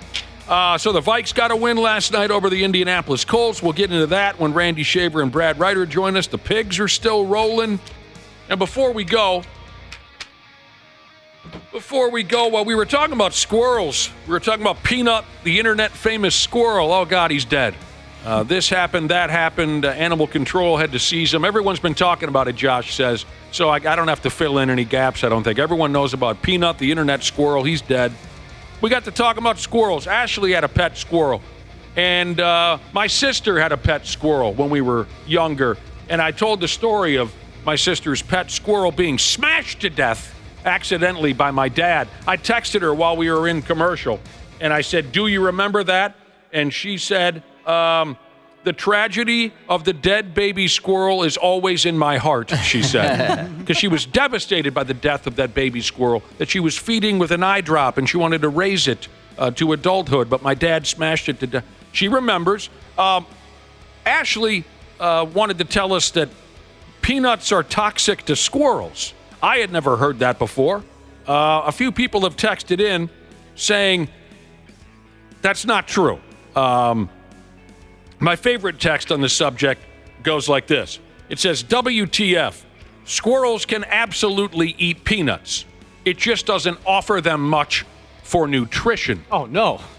And others texted in saying, yeah, there are certain styles of peanuts that might hurt a squirrel if they eat too many, but more than anything, the message we're getting from listeners who know stuff is that peanuts are fine for squirrels. But here's this text that I really liked. It said, WTF, squirrels can absolutely eat peanuts. It just doesn't offer them much for nutrition. I haven't heard this much disinformation since the Joe Rogan podcast from a few days ago. Wow. Josh's news is coming up next. There's a douchiness to them. The 93X Half-Assed Morning Show. It is that time of the year at Standard Heating and Air Conditioning. Winter's arrived, and with the holidays around the corner, it's the perfect time for Standard Heating's Black Friday Comfort Countdown specials. And right now is the time to become a Smart Club member and get your furnace in top shape before winter comes. Schedule your tune-up, boost your indoor air quality, or grab huge deals on a new system. Do not wait. Visit standardheating.com today. Comfort you deserve since 1930. O'Shea Jackson Jr. and TJ Jefferson bring their unique take on sports entertainment with no contest wrestling, with guests like Swerve Strickland. Why do you use staples like sensu beans, man? No, it was just something, the concept I came up with. It's an instrument used to punish. It was just finding those common items. If you see them, you automatically think back to me in that moment. So it's one of those things I wanted to just implement in like my whole character, being the most dangerous man in AEW. The No Contest Wrestling Podcast, part of the Rich Eisen Podcast Network, wherever you listen. Half-Assed Morning Show. 93X. We haven't seen a lot of these in Port St. Lucie. It was quite concerning, and had they not been that organized and task-oriented, we could have had another victim. So I'm very proud of the work this organization did. Florida police recently arrested an 18-year-old man they believe may have been an undetected serial killer in the making. I'll be damned. I'm glad they got him then, Cubby. Me too. On Wednesday, authorities apprehended the suspect in connection with the murder of a 67-year-old man. According to police, the victim had been home alone while his wife was out of town. He appeared to have been prepping a meal when he answered the door and was brutally attacked. Investigators sifted through more than 600 hours of surveillance footage from the neighborhood and identified the suspect moving around the area, walking toward the victim's home, and leaving about 30 minutes later on a bicycle. A few weeks later, the suspect was arrested after trying to force entry into another home where a woman was alone. This time, he was carrying a hammer and banging on the door. Once again, he fled on a bike, but officers were able to catch him. All indications suggest he was likely preparing for a second killing that day, police said during a news conference. A second random act involving someone he didn't know, the police chief added. We may have had an undetected serial killer on our hands, he said. Officials confirmed the suspect had no personal connection to either victim and no clear motive has been identified. Well, the fewer of those serial killers we got to tangle with on a daily basis, the better, wouldn't you say? Yes. Yeah, and I would think they're easier to catch nowadays, so luckily they stopped this kid when they did. Why are they easier to catch nowadays? Just because there's cameras everywhere. And Yeah. they've got a lot of experience. DNA is better and all that kind of stuff. Do you ever listen to like those old I listen to some murder podcasts and it's like sometimes it's about a case from like 1890 and they're like, yeah, no, there's nothing. There's nothing. No fingerprints, no DNA, nothing. It was just a guessing game. Not to mention just some dude who's got a cell phone on him, right? They can track everywhere he's went. A wild and unexpected scene unfolded in New Orleans Tuesday night when a 29-year-old woman decided to steal an ambulance with 2 EMTs and other patients still inside. Oh, dang. The EMS team was busy treating a man for dizziness in the back of the vehicle. Out of nowhere, the woman jumped into the driver's seat and took off, leading the stunned EMTs scrambling to continue their work while their ambulance became her getaway car. That's not going to help that dude's dizziness, is it? Depends on how she drives. The joyride ended when the woman came to a stop at an intersection where other EMS managed to box her in just as police arrived on the scene. She was driving. I don't know if she was intoxicated or not, but she was in the car driving. She finally opens it, and they grab her, and they throw her down on the ground. Then the whole, pretty much, precinct showed up. Thankfully, the incident only resulted in minor damage to the ambulance and 1 EMS vehicle. Police arrested the woman and took her to a medical center for a psychiatric evaluation. Some of you guys could use that. Oh, no question about it. I'll throw myself in there. I find it interesting. Let's say you're the paramedic back there dealing with the dizzy guy, and you got to tell him, sorry, bro, it's going to be a while before we get you to the hospital. We've got a crazy lady that's jumped in behind the wheel here. We'll get you there as soon as we can. Oh, good. Yeah, maybe the guy thought he was hallucinating. Right. Well, because there's no way that could happen. A 19-year-old man's facing a series of criminal charges after turning what began as a tense domestic situation into a chaotic car chase which damaged 2 police vehicles. That drama unfolded about 1 p.m. Saturday when Moorhead police arrived at the scene of a domestic. While officers attempted to engage with the 19-year-old, things took a turn for the worse. Instead of cooling off, he became argumentative, increasingly uncooperative, and kind of a dick. Moments later, the young man jumped behind the wheel of a vehicle, threw it in reverse, and crashed into a parked squad. With that unexpected move, what started as the domestic escalated into a full-blown pursuit as he sped off, leaving the first crumpled cruiser behind. Another officer picked up the chase, sirens blaring, lights flashing. But the 19-year-old wasn't done making an impression. He rammed into a second police vehicle in a reckless attempt to escape. His getaway plan didn't last long. He circled back to the scene of the original incident where officers took him into custody. What the hell was he running hot for in the first place? It was some domestic they were having. I'm not sure what sparked it. Next door in North Dakota, authorities rescued a 35-year-old man from a commercial garbage truck Friday. See, we got a new thing, and it doesn't want to work. Here we go. Man, that's a real shame when folks be throwing away a perfectly good Fargo boy like that. Yeah, that took a long time to put together, too. Truthfully. I loved it. On November 1st, around Better Off Dead, 1985. Right. On November 1st, around 6:24 a.m., the Fargo Fire Department responded to a rescue operation after receiving a report someone was trapped inside a commercial garbage truck. Crews say a driver found the person in the back calling for help. The Fargo Fire Department's response included 3 fire engines, a truck company, a technical rescue unit, and a battalion chief. When they arrived, crews used a ladder truck and bucket system to safely extract him from that truck. He was then taken to a nearby hospital where his injuries were determined to be non-life-threatening. No charges have been filed in connection to the incident yet, and authorities haven't specified how the man got stuck in the truck. Oh, what the heck? Well, we read stories now and again. There are folks who will willingly crawl into the back of a garbage truck. Sometimes the story is someone sleeping in a dumpster, right? They got no place else to go, but they haven't said specifically what happened here. Smashing Pumpkins frontman Billy Corgan had a rough week when a car crashed into Madame Zuzu's, the tea shop he owns. The incident, which happened about 11:40 a.m. last Wednesday, left Corgan's mother-in-law injured. I had come out of my office and when I heard emergency vehicles out here.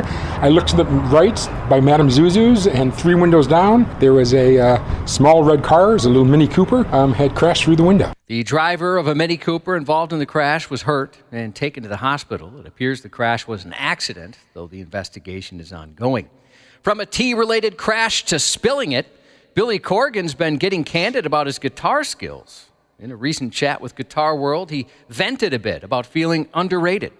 Corgan said it bugs him when he's ranked below guitarists who he believes he could play circles around, quote unquote. Well, play a solo once in a while. Maybe someone will notice. While he didn't call out anyone specific, he did take a moment to praise guitar greats like Zakk Wylde, Dimebag Darrell, and Randy Rhoads, suggesting others on top guitarist lists are less deserving. Meanwhile, Metallica's Kirk Hammett shared a fun story about his early days. Working at a Burger King helped the guitarist buy one of his most cherished axes, a Gibson Flying V that he still uses to this day. Man, that's a real shame when folks be throwing away a perfectly good Fargo boy like that. I'm glad I got to play that again. Yeah. You got your money's worth now. Good use out of it. It'd be nice if this thing worked over here. I have no idea if this is going to work or not. We'll see. I had come out of my office and when I... Nope. That's a Smashing different Pumpkins again. Well, let me ask you about Billy Corgan now. I'd love to know, I really would, because I dig these kinds of arguments too. I'd love to know what guitar players he doesn't think are as deserving when it comes to, all-time lists, Josh. Wouldn't you be intrigued by hearing his answers for that? Yeah, he's a pretty candid, oftentimes bitter guy, it seems. So Yeah. I'm surprised he didn't throw some names. Or maybe he did and they just didn't publish it. Because I love those conversations. By the way, Billy Corgan of the Smashing Pumpkins, you said earlier, owns a tea shop. Yes, Madame Zuzu. Hard rock, Cubby, is not what it used to be. He also This owns is the one that started it all. I'm sorry, what? He also owns a wrestling promotion. Yeah, we talked to him once, and he was actually a NWA. great interview, I thought. Yeah, we knew he was He loves involved in wrestling. television wrestling. Yeah. I didn't know he was slinging tea. This is the one that started it all. This is the one that I used to sit in my bedroom with. You worked at Burger King for this guitar.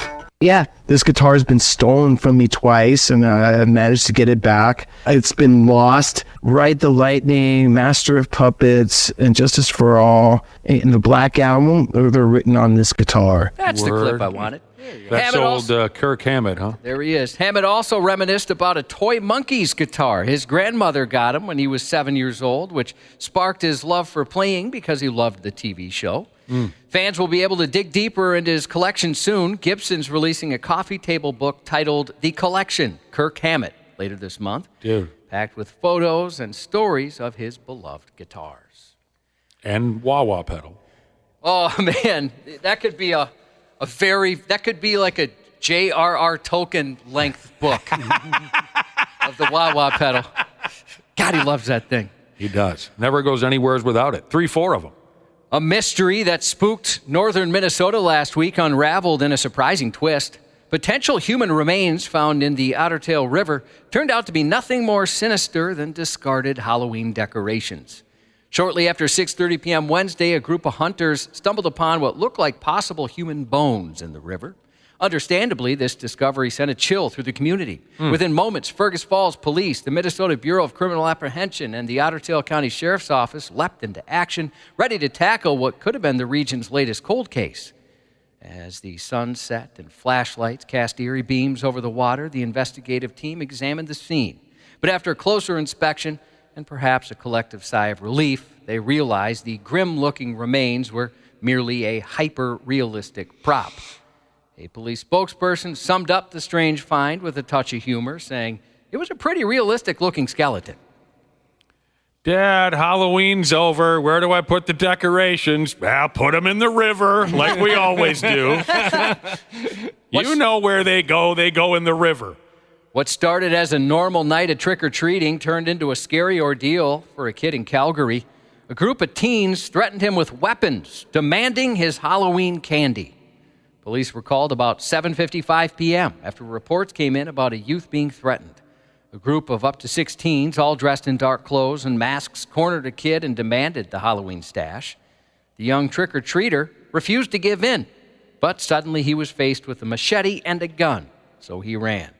But as he did, one of the teens hit the poor kid with bear spray. Oh, no.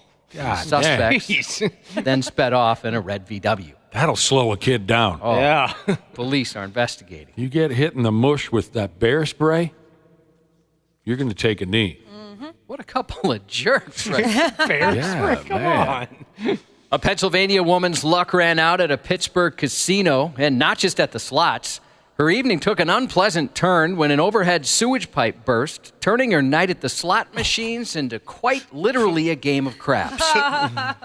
Wasn't any bear spray in there, was it? Not that I'm aware Okay. of. A plumbing issue at the casino created a messy situation with the gambler dealt a bad hand of getting covered in fecal matter, and now she's suing for the pooing. The 54-year-old was playing slots with her husband when an overhead pipe burst, drenching her in poop. She didn't know what had fallen on her, but it didn't take long to figure out it smelled pretty bad, her attorney said. He claims his client ended up in the hospital with bacterial pneumonia and could have died. It seems casinos have been facing some serious bathroom-related misfortunes lately. A 46-year-old was arrested for hiding 2 radio-controlled explosive devices in the toilets of a Tampa casino. Luckily, though, employees found the devices before they blew anyone's butts off. Days before planting the devices, that same man was arrested in an unrelated case. This gal took the full contents of a turd pipe right upside the head while she's playing cards. Yeah, slots. Yeah. F me, run it. But Probably a that's sign to stop. brutal. Brutal. You don't come back from that. You just don't. No. Some days. You flinch. Everywhere you go, you're flinching from now on. You're always looking up. Yeah. Sure, you're Yeah. looking up. Some days are crappier than others, and we just so happen to have a third tale of turds today. In Russia, an epic 180-foot-high explosion of sewage recently turned an average day into a brown-tinted disaster. The unsanitary spectacle erupted from an underground pipeline, catapulting wastewater and debris skyward, putting an excrement point on how bad Russia really is. Eyewitnesses could only watch as the monumental turd tornado reached up to the 17th floor of a nearby high-rise. That's high. Wow. It showered residential buildings, construction sites, and anything unlucky enough to be within its unhygienic radius. Vehicles, intersections, and bystanders all caught in the chaotic crossfire of the fecal monsoon. City officials attributed the colossal eruption to a routine air fumigation procedure. Apparently, they were making a new section of gas pipeline, and then they offered a confident nod they had it under control. They said, no more sewage apocalypse. Isn't that something? Russia blows on a regular day, Josh. I know. Let alone something like this. As it turns out, it's not the first reported sewer blast in the middle of a city. In 2021, 4 people were injured in central China when a sewer gas explosion caused a road to erupt. And in the same year, videos from Chicago's Lincoln Square showed sewage and water bursting onto streets as maintenance hole covers blew off following a heavy rain and flooding. Terrible. Lots of turd going on. Yuck. Tonight on Monday Night Football, the Kansas City Chiefs will host the Tampa Bay Buccaneers. Oh, I can't wait. I've been waiting all year long, Josh, to see the Chiefs play a primetime game. Oh, I'd imagine, is it Fox? I always forget. Fox, they're going to be pumped. ESPN. ESPN. Matthew McConaughey is 55. Boy, I bet he knows how to celebrate a birthday. He'll bless the mood. Somehow Cobra Kai and Karate Kid star Ralph Macchio is 63. How is that possible? I don't believe it. Come back and see me when you're 18, honey. Happy birthday to Hot Widow Jesus from No Sheezus Name Yet Sheezus. Congratulations to Sherelle and Sam, who got married Friday, from Mom and Dad. Happy belated 10th birthday to Gannon from Mom and Dad. Another belated birthday shout-out, this time to Wally, who turned the big 03 Friday from Runs in the Dark Jesus. Pig Sticker Bass Fisherman Jesus texted in a shout-out for his daughter Ella, who turned the big 09 today. Wait, yes, she turns it today. And happy birthday to the one that got away, Nick's sister, Katie. Hope you have a great birthday. And that's 93X News. Randy Shaver. There's always something new with him. He's an embarrassment to himself. This guy's he comes around this community, he thinks he runs in here. On the Half-Assed Morning Show. And he'll do a little play action here, looking for the tight end. Oliver! Touchdown! So they sneak a pass in instead of the run as they got close to the 2-minute warning. And Josh Oliver on the business end puts the Vikings up 10. Justin, I thought, was phenomenal. I really felt him all game long from a leadership standpoint. which is, phenomenal to see, along with B.O. and C.J., Aaron Jones in that huddle. We've got some guys that I really lean into and rely upon really across our whole team. Very fortunate to coach this football team. I'm with you 100%. Was that Kelvin O'Conrad? Close. Yeah. Sam Kevin Darnold? O'Connell. Nope. Kevin O'Connell. Oh, it was? Yeah, you were close. That was my with the first name. guess. Randy Shaver, Brad Ryder. What's going on, boys? Good morning. Good morning. It's nice to hear from you. How was your weekend? We had a 3-day weekend. You guys go buck wild or what? Some of us didn't have a 3 weekend. Yeah, I had a 7-day weekend. It was great. Yeah. You had a are 7-day weekend since June. Son of a bitch. Nice to have you boys back on the program. So there was some audio from the locker room and from the playing field last night. I'll tell you what, the Indianapolis Colts, they sure know how to play in the first half when they come here to town to play a ball game. They just haven't figured out the second half yet. Yeah. Well, losing a couple of those key defensive run stoppers really hurt them in the second half. Did they have some injuries there, Brad Ryder? Yep. I had the game on in the background, but I can't say that it grabbed me by the gear. I have to say I wasn't overly impressed with Joe Flacco last night. Well, the sumbitch is 4 years old already. 39. I understand that, but I just was not impressed. Well, they got in his grill a little bit, and a guy his age, he ain't going to get out of there. He's not the fleetest sumbitch. It probably won't go down as the greatest game ever played, but that doesn't matter. The Vikings were able to overcome 3 turnovers and 4 sacks to beat Joe Flacco and the Colts by a final of 21-13. Old Sam Darnold tossed 3 touchdown passes in the second half.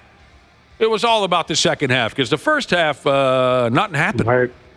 Yeah. Nothing good happened, I guess I should say. No. It was nice that the Vikings kind of took charge in the third quarter, scored a couple of touchdowns. I kind of felt at 14-7 they were in pretty good shape. Just kind of watching the game and just how the game was trending.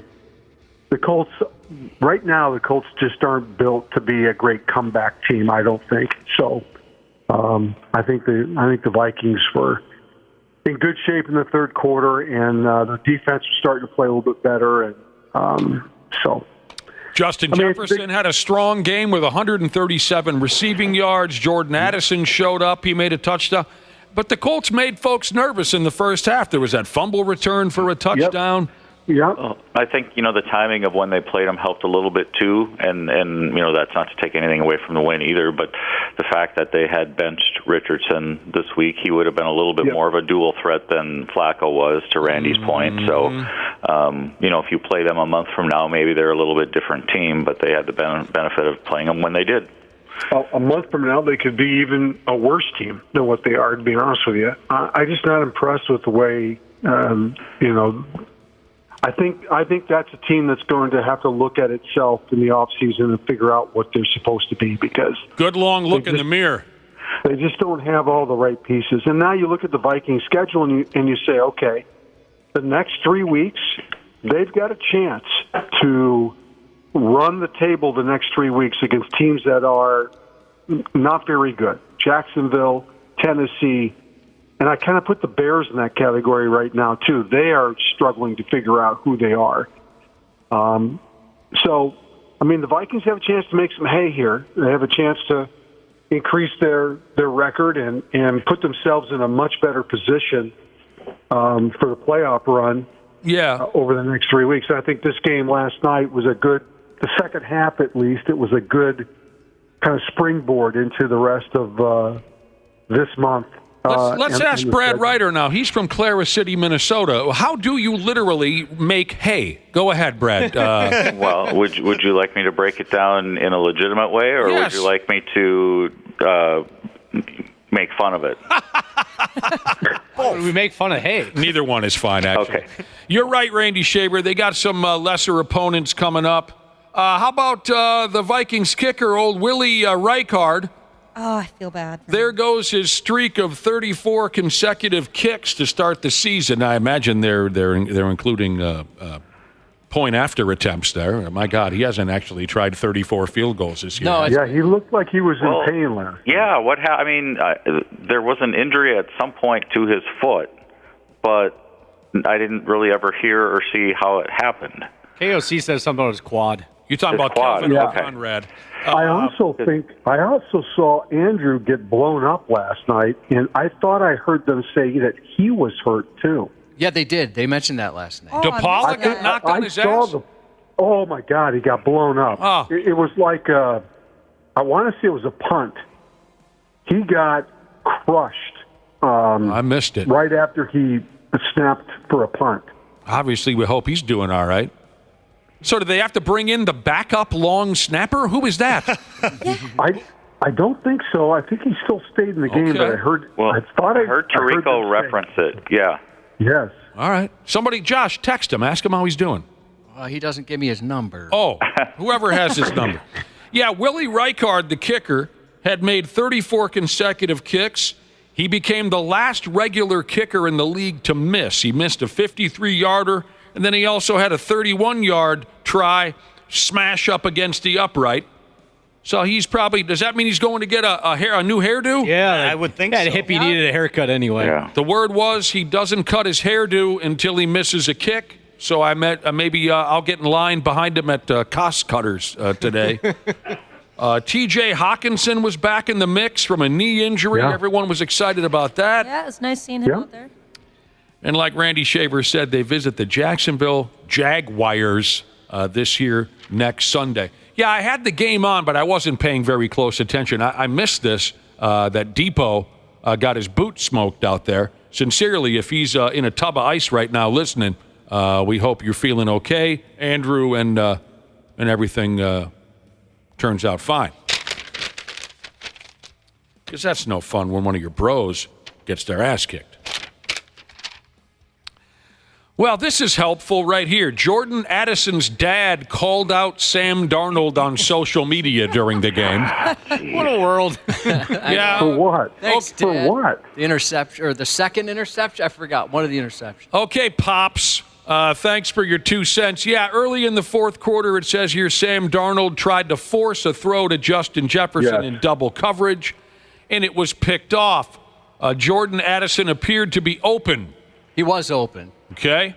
But Darnold went to Jefferson instead, and Addison's dad noticed, and he tweeted, even Stevie Wonder could see that Jordan was open on Sam Darnold's interception. Oh, he doesn't want that. He doesn't want his dad doing that. Just sit back down, dude. Don't worry. Your son will get his chances. This isn't 7th grade football anymore. You kind of got to let the professionals sort this stuff out, Pops. Didn't his dad go after, like, Shannon Sharp or something last week, too? That I don't know. I think he did. I'll go along with it. Well, you know what? The trading deadline is tomorrow, so. Brad wants this guy his ass out of 10. I do. I do. I think they could. Well, anyway, I went over this last week. I think they could use some help on the other side of the ball. Yeah. I don't argue with that. I don't argue with that. And it's been one thing after another with him. So, yeah. God. And I would add on that. I think Jalen Naylor does just as much, in my opinion, than Addison. I don't think that Naylor is a drop off in any way to what Addison has, at least what Addison has done or hasn't done this year. Well, again, and now that Hawkinson is back, he is the fourth option. He is in most patterns. You're going to look for Jefferson. You're going to look for Jones out of the backfield or Hawkinson. I'm not arguing with your idea. You know, we talked about it a little bit the last couple of weeks. This is funny. People are texting in saying, hey, where was his dad on Twitter when his son was doing stupid stuff on the freeway? Right. Yeah. And that's embarrassing. You're a grown man. I know it's not Jordan Addison's fault. I don't know. Maybe he tells his dad, hey, if you see something, tweet about it. I don't know. But that's embarrassing to be a grown man and your friggin' dad is still calling out coaches and quarterbacks like it's 7th grade football. He's not alone. We've seen plenty of these parents of professional athletes who still want to, let me talk to the coach. Lonzo Ball. Well, that guy's the ultimate psycho promoter maniac. Especially in the NFL, you have guys who are difference makers. You know, a really good offensive lineman, obviously a receiver back. And then there are guys where you just look at him and go, okay, next man up. And he's kind of, in my mind, that's him. So. Josh, has your mother ever asked to speak to our program director about how things work around here? No, thank goodness. That'd be pretty embarrassing. That's pretty much what it is. Yeah. You know, if I were Jordan Addison, I would say, Dad, I'm not a peewee football player anymore. You can't be whining about where the football goes and the plays called. That's stupid. Stone Cold Steve Austin and former NFL linebacker Brian Cox were somewhere smiling yesterday is how you say it, when that Detroit Lions defensive back dumped the double bird on the crowd at Lambeau Field. Who here is old enough to remember the Brian Cox incident? Vaguely, I yeah. am, sure. This was early 90s. Brian Cox was a linebacker for the Miami Dolphins, and he was kind of a character. Oh, yeah. He was kind of a throwback, Dick Butkus, nasty, step on your hand on purpose in a scrum, kick you in the balls type of a guy. He was just kind of a dirty player, and I loved him for it. And I don't know, he must have said something in the media about Buffalo. He hated playing in Buffalo because it sucks and the crowd's a bunch of morons, all of which would be true. But he said something, and the Dolphins came to Buffalo. And when they introduced the Dolphins defense to start the ball game, linebacker number 51, Brian Cox, he comes out on the field and he gives the crowd the double whammy middle finger. It was just a beautiful thing. And now we have this kid yesterday for the Detroit Lions who dumped the double birds on the crowd at Lambeau. Not that he was upset specifically with the crowd. He was upset about a call that got him kicked out of the ball game. Little helmet-to-helmet contact, a play in the second quarter. This kid from the Lions, if I didn't say his name, is his name is, I had it and I lost it. Brian Branch? Branch. Oh, Brian Branch, yeah. Brian Branch. He threw a little helmet-to-helmet contact on a Packer wide receiver named Bo Melton. It was an obvious penalty. I didn't see it, but everyone that I read said it was an obvious penalty. That's not, the kid wasn't upset with that. It was that he got ejected from the game. He didn't think it warranted that.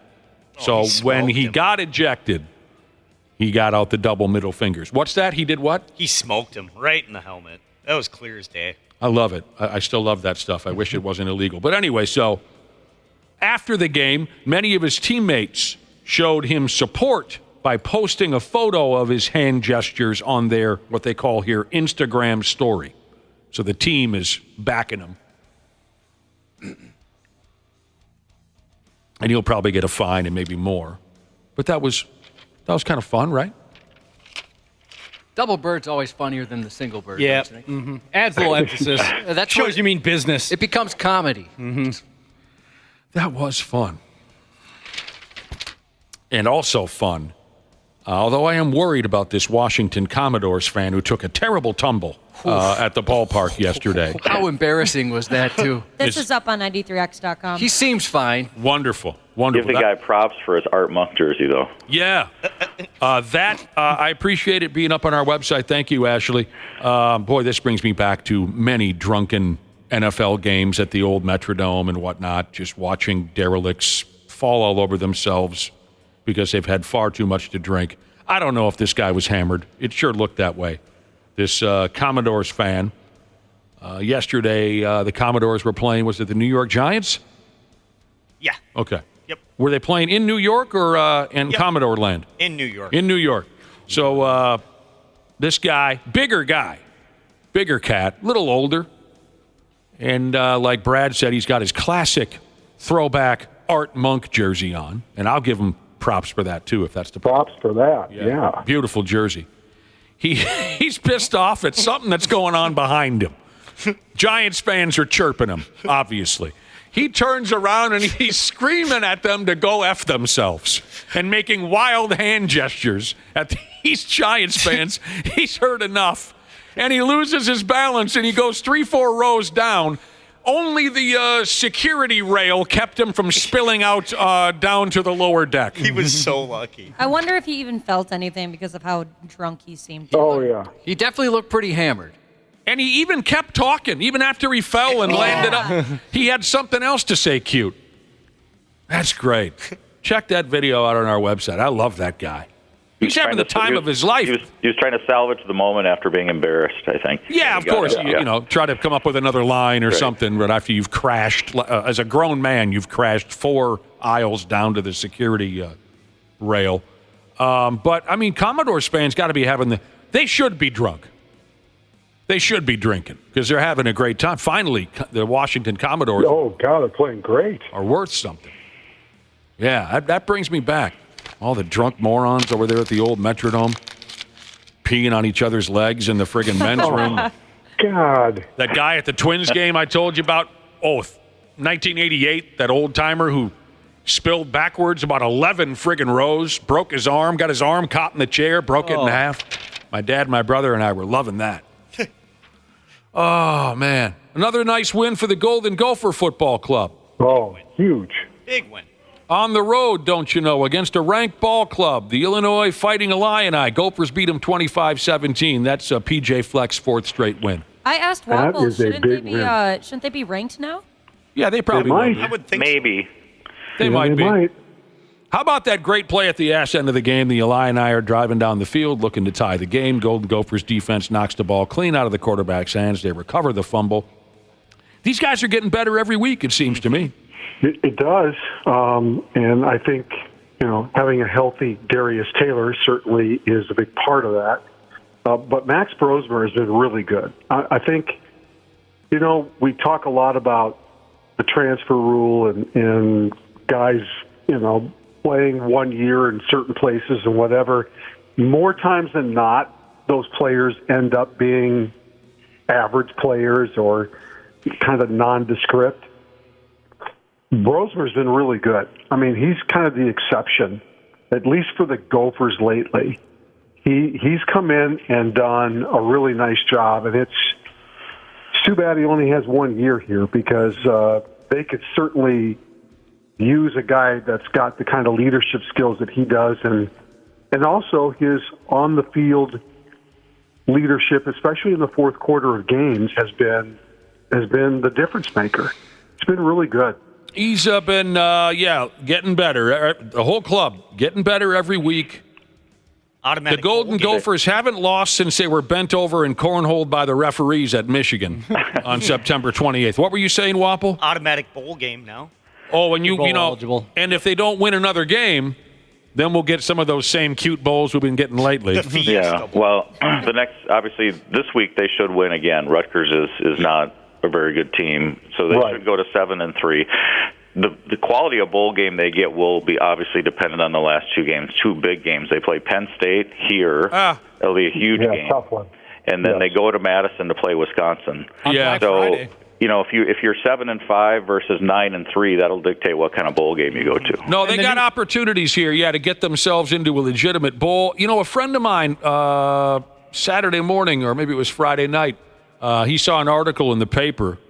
You know how they start jumping on this way too soon, but he saw an article in the paper talking about what bowl game the Golden Gophers might end up playing in this holiday season. And he was all excited because the paper said they have a good chance at playing in the Mayonnaise Bowl. What's that brand of mayonnaise? Dukes. Mayonnaise Bowl. Is that one in Charlotte? Yes. Mm-hmm. And this friend of mine was all excited because the last few years when you watch this Duke's Mayonnaise Bowl on television, some college kid in the crowd drinks a 55-gallon drum of Duke's mayonnaise. Yep, every time. This buddy of mine was all excited for that reason, and I said, I would not go to that game because of that very reason. That is absolutely disgusting. I've known people that do that. That can just take a spoonful of it. Oh God, no. God. They should dump it on people's heads, like they do the Gatorade jug at the end of the game. But I'll tell you the truth. They get the coach after every game. When I sit there, do they really dump mayonnaise on the Oh, God. See, I wouldn't know, Dana, because the last few winters, since they've been throwing this Duke's Mayonnaise Bowl at us, even when I'm sitting at home doing nothing, I won't watch that game because it makes my stomach sick to think of what they're doing at that game, which is eating massive spoonfuls of mayonnaise and drinking it right out of a drum and pouring it on the coach. That is that's funny. It's just gross. Mayo chugging contest. So I'm praying the Golden Gophers. I'm praying they have nothing to do with the Duke's Mayonnaise Bowl. Let's get Please that don't. Pop-Tart Bowl. That's exactly what I said. Yes, that was so cool. Pop-Tart Bowl. That's where I want to go. And also, I looked it up. The rankings are out for this week. The Gophers are not ranked. They didn't get any votes in the AP poll, but they did get some votes in the coaches poll. That's all right. Yeah, that's fine. Please, no mayonnaise on my sandwich or at my college football game. I don't know what it is about that stuff. It just makes my skin crawl. I'll take it. Yeah, I love mayo. Yep. Make a nice garlic aioli with it. You know Nick's a big aioli guy. When you just mix stuff with it, is that when it becomes a fancy aioli? Exactly. That's the Basically, yep. difference? Exactly. God, I hate it when you guys get all foodie. That I hate sauce is foodies. mainly mayonnaise, isn't it? I don't know. Brad, don't I know don't people start. Love it. Yeah, mayo, paprika. Yeah, right. Yep, That's yep, all very interesting. Yeah. Salt, pepper.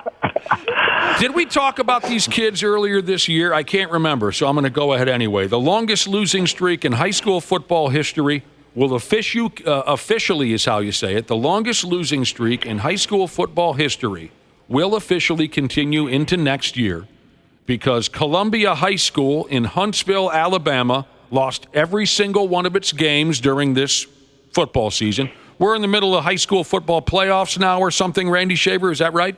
The state quarterfinals are this week. Yes. Okay. Well, they're all done with the regular season in Alabama. Columbia High School lost every single one of its games. So now they are 0-91 in their last 91 games. Oh, my God. That's like over 10 years worth almost. The last time they won a ball game, October 16th, the 20 add 15. Wow. So I thought maybe we brought these guys up. I can't say for sure. But they are officially the worst high school football team of all time. 0-91 in their last 91 games. Of all time? Of all time, I said. Current longest. Okay. Wow. There was some team in Oklahoma or something. Doesn't matter. There's a couple of local high schools who had some terrible runs. Well, regional. I'll call it regional. Yeah. The Sturgis, South Dakota high school football team between 1997 and 2006 lost 79 games in a row. Yeah. They focus more on motorcycles and wet T-shirt contests than they do football up there in Sturgis, South. Don't they, Josh? Yeah, that's pretty much what they do. And Glenville, Minnesota. Yes. Isn't that down by Albert Lee, Randy? Where you? It is. Glenville Emmons, yeah. That's where you started your television career. That is correct. So then, when you were hanging out in Albert Lee, in the early days of your television career, did you ever say to the weather guy, did you ever say, let's go get some new stuff. Let's go down to Glenville. Let's go get some new stuff? All right, anyway. Some new stories. From 1978 to 1986, Glenville, Minnesota's high school football club lost 70 games in a row. Well, I was working at that time in that market. Did you ever talk to their terrible coach or the terrible players for that team? I did not. Because they obviously were not very good at football. Yeah. At that time, they weren't, yes. You put a 12-pack of beer in the back of your Oldsmobile, whatever you were driving at the time, and you said to the weather guy, me, you, Glenville, tonight. Got some road sodas, let's go. There's got to be a bar in Glenville. On the opposite side of that, there is a current 30-game winning streak in Minnesota, which will be on the line over the next, this week again, but Minneota High School has won 30 consecutive games and has a chance to run the table in Class A this year and continue that streak. So they got something cooking in Minnesota, you say? And there's a few teams in Minnesota, and I don't have it right in front of me, but I know that there's a few teams that went 0-9 this year that their losing streaks are in the, I want to say in the 20s and 30s. So there's a couple of teams that out there that are kind of like halfway or a little less than halfway home to some of the numbers you're talking about. So I imagine when you're in Minnesota and you want to get some new stuff, maybe you go to Slayton or Pipestone or the birthplace of my now deceased father, Lake Wilson, Minnesota. That's maybe where they go in Minnesota to get some new stuff. But I don't know. Oh, all those good Dutch people down there. Well, now people are texting in on high school football. Maple Lake's high school team has lost. Yes, they went 0-9 this year. Ah, for Christ's sake. I always want good things for the people in Maple Lake. Says here Maple Lake's on a 29-game losing streak. Oh, that's not good. Yeah. Pine City era. What's this say? Pine City circa 1993 and the longest losing streak around. They don't have any real numbers here. He says, correction, 92 to 95. A listener says Pine City never won a football game between 92 and 95. There can be some tough times, Randy Shaver, right? There can be. Yeah, for sure. That's great stuff. I appreciate you texting in all that stuff. All right. I brought this up to everyone a little bit earlier. How about those Minnesota fighting Timberwolves? Timberwolves. How about those fighting Wolves? I like what I saw over the weekend against Denver. Rudy Gobert just ragdolls that Christian Brown kid around a little bit. Yeah. Then the following night against, what do you call that team they played the following night? San Antonio. McDaniels gets into it to the member of the Spurs. I dig this. I'll watch the Wolves anyway, but if there's going to be a fight, I'm even more excited. Now, they split those games over the weekend. But the fighting Wolves face the Charlotte Hornets tonight at home, so anything's possible. Who's going to drop the mitts tonight? It looks to me like the game begins at 8 o'clock. I think it's a national game tonight. Yeah, that's why. They got a lot of those this year, don't they? Yeah, they do. That's why Friday night's game started so late, too. They do, and Charlotte doesn't. So this is a big deal for Charlotte. So, did you guys see all the violence on the court over the weekend? Did you enjoy it? I saw the Christian Braun incident, and I mean, he kind of precipitated that a little bit. Oh, hell yeah, he did. Oh, yeah. Sure he did. He was excited. He got up in Rudy's face and was doing like a... For Christian Brown, and Gobert puts his arm around his shoulder. Westbrook now gets ahead. After the slam, Brown and Gobert face to face. Gobert didn't appreciate it. Christian Brown with one of the dunks of the early season. Yeah, that was a hell of a dunk, and Rudy had to toss him around a little bit. The Spurs game, some clown from the Spurs drags Jaden McDaniels down to the floor by his jersey. McDaniels got on his feet, grabbed the sumbitch, and said, "Do it again and I'll kill you." I like this. Yeah.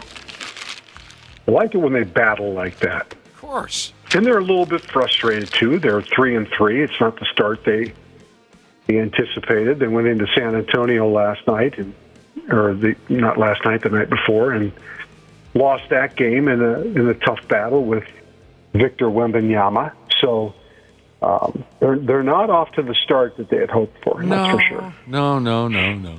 Speaking of Wemby, there's a funny tweet that people are laughing about. It's a picture of him next to some Star Wars actors like Ewan McGregor.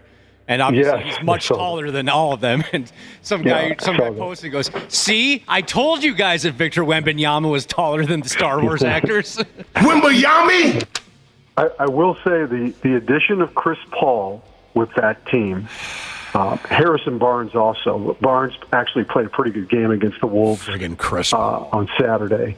But Chris Paul, he's really good for that team because they don't need him to score. He had 15 against the Wolves the other night. But, man, he's one of the better facilitators. To set those guys up. Yes, that's exactly why they brought him in, yes. Yeah, and he doesn't have to play. I mean, he played 33 minutes against the Wolves. He doesn't have to play. He can play 28 minutes for that team and still be super effective. And once Vassell gets back from injury and they get him in that lineup, San Antonio's not a bad basketball team. They've got some pieces. So, well, you just we say it every year. You look at the Western Conference. I mean, it's just loaded. I mean, Chris Paul's loaded. A cone. I'm not going to sit here. What we call a cone. You know what you do with cones? And in summertime, you got a cone. You make a move. What does the cone do? Stay still. Exactly. He's a cone. I'm not going to sit here and listen to Randy Shaver undress Chris Paul. He's a guy's a cone. God, I miss Patrick Beverly in the NBA. No, he is very good for that team. Here's a text message that says, Red Lake football has not won a game since 1999. You can Google it. Well, I didn't see it in the list. Yeah, that's up for debate because the Minnesota State High School League, I don't think they're debating if they haven't won a game. I got a note before the season started because I asked about the longest current winning streaks and the longest current losing streaks. Mm-hmm. And Red Lake is part of that, but the high school league can't verify some of the games that have been played in those years. So they don't have an official loss record, losing streak record for Red Lake. So I know of that. There's certainly discussion, but like I said, the high school league has not been able to, or the Coaches Association has not been able to confirm or clarify what that official number is for Red Lake. It looks like 1999 was That's what the text message said, yes. And this is funny right here. Gator Jesus texted in the program. People are still texting in about high school football and great teams and bad teams. This is wonderful. It sounds like Gator Jesus texted in just to embarrass his brother and bust his balls. It says here, Nick, my brother is a linebackers coach for St. Louis Park. They got shut out by Monticello. Can you give him a shout-out? Can you give him a shout-out for me on doing such a good job? I love that stuff, Gator Jesus. Of course I will. I'll bust your brother's balls about what a terrible linebackers coach he is. Is he talking about St. Louis Park or Spring Lake Park? Oh, SLP. I went with St. Louis Park. Obviously. Monticello last Friday beat Spring Lake 19-0 to make the state tournament for the first time in 36 years. So it was a big win for Monticello on Friday. Spring Lake Park. Spring Lake Park. The Panthers. That's correct. Josh, you have the audio, back to basketball real quick. Do you have the audio of what Anthony Edwards said when he was asked why he's taken so many three-point shots this season? Yeah. What would you say to somebody who said you're shooting too many threes? I love him. F him, he said. Bring gas. The Pigs are still rolling, doing mostly wonderful things out there, despite all the mystery involving who actually owns the club and all that talk of relocating the team to Florida. Matt Boldy scored in overtime, and the boys beat the Toronto Maple Leafs 2-1. They're playing great. It always feels like there's a stretch of time when the Wild just play lights out, right? Yeah. And then something changes. They kind of come back to earth. But right now, I mean, they're 8-1-2. They haven't lost a game in regulation at home. I mean, they're playing great. Second best record in the West. Matt Boldy scored in overtime on kind of a half-ass breakaway. Old Phil Gustafson. That's good for us. What's that? It's a half-ass breakaway. Yeah, that's good. They should get that sponsor. It's good promotion for the show. That is a good promotion. The Russian kid was held without a point for just the second game this season. He's got 21 points on the stinking season. That's tied for most in the NHL. Now, next up, the Los Angeles Kings are in town tomorrow night. Did you see what happened Friday night? 2 pucks on the ice at one time confused a few players and fans during the game Friday night against the Tampa Bay Lightning. It's a good bit. This is also up on 93x.com. Check that out on the website. Thank you. You got to see the video. Marco Rossi of the Man Bear Pigs took a shot at the Lightning net in the second period. He was also on kind of a half breakaway. The puck goes off the glass behind the net, and that was the puck that a Lightning defenseman played out of the zone, and play continued. Rossi found a second puck behind the net, and just for a goof, he wrapped around the net and put the puck past the goalie. I don't think he ever believed that he was playing the correct puck. I just think he did that for the hell of it. Most folks at the rink knew which puck was legit, but, it was a fun moment. The second puck was obviously lodged in the netting there behind the net from warm-ups or something, and no one noticed it until it fell into play. So the article was like, mass confusion, and this player thought it was and he thought he had a goal. I saw no evidence of that. I think Rossi was just, okay, there's a puck, I'll put it in there. You know how the internet is, don't you, Josh? They can exaggerate things. They call it clickbait. That's right. By the way, I want to give folks a heads up on this, and I'll give you further information as we get closer.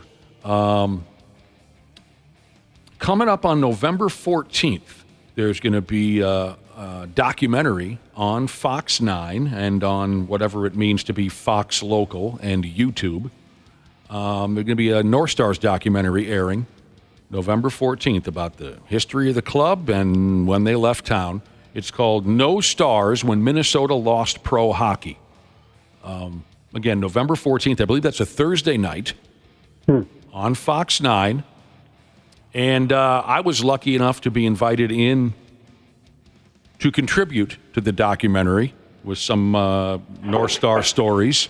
I want to thank a fellow named Sean Skinner who got me involved.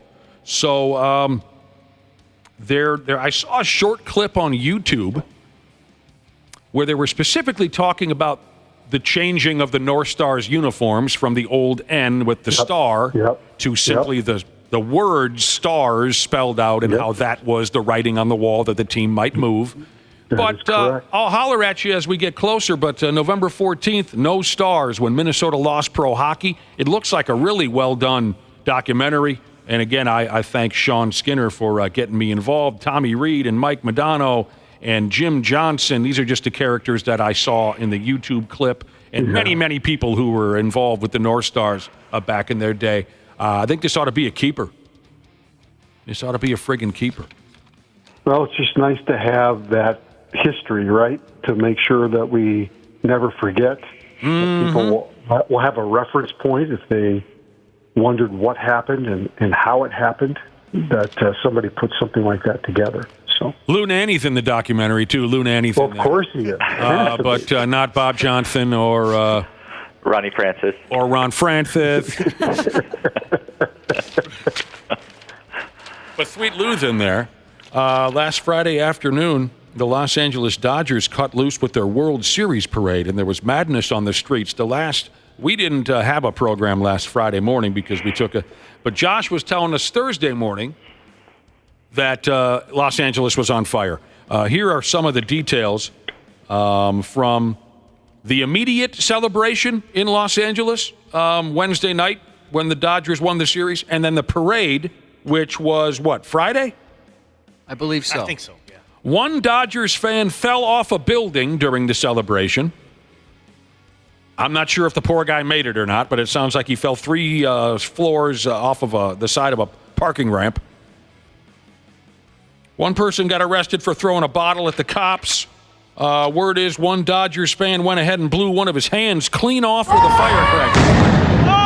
Oh, his hand blew! I know it did. Oh, my goodness, bro. I wouldn't recommend watching that video. No. Oh, disgusting. There was the audio right there. A Dodgers fan blew his hand right off of the rest of his body with a big fat firecracker. That sucks. And it was captured on video. I didn't watch the video. It's tough to watch, Josh? Yeah, not good.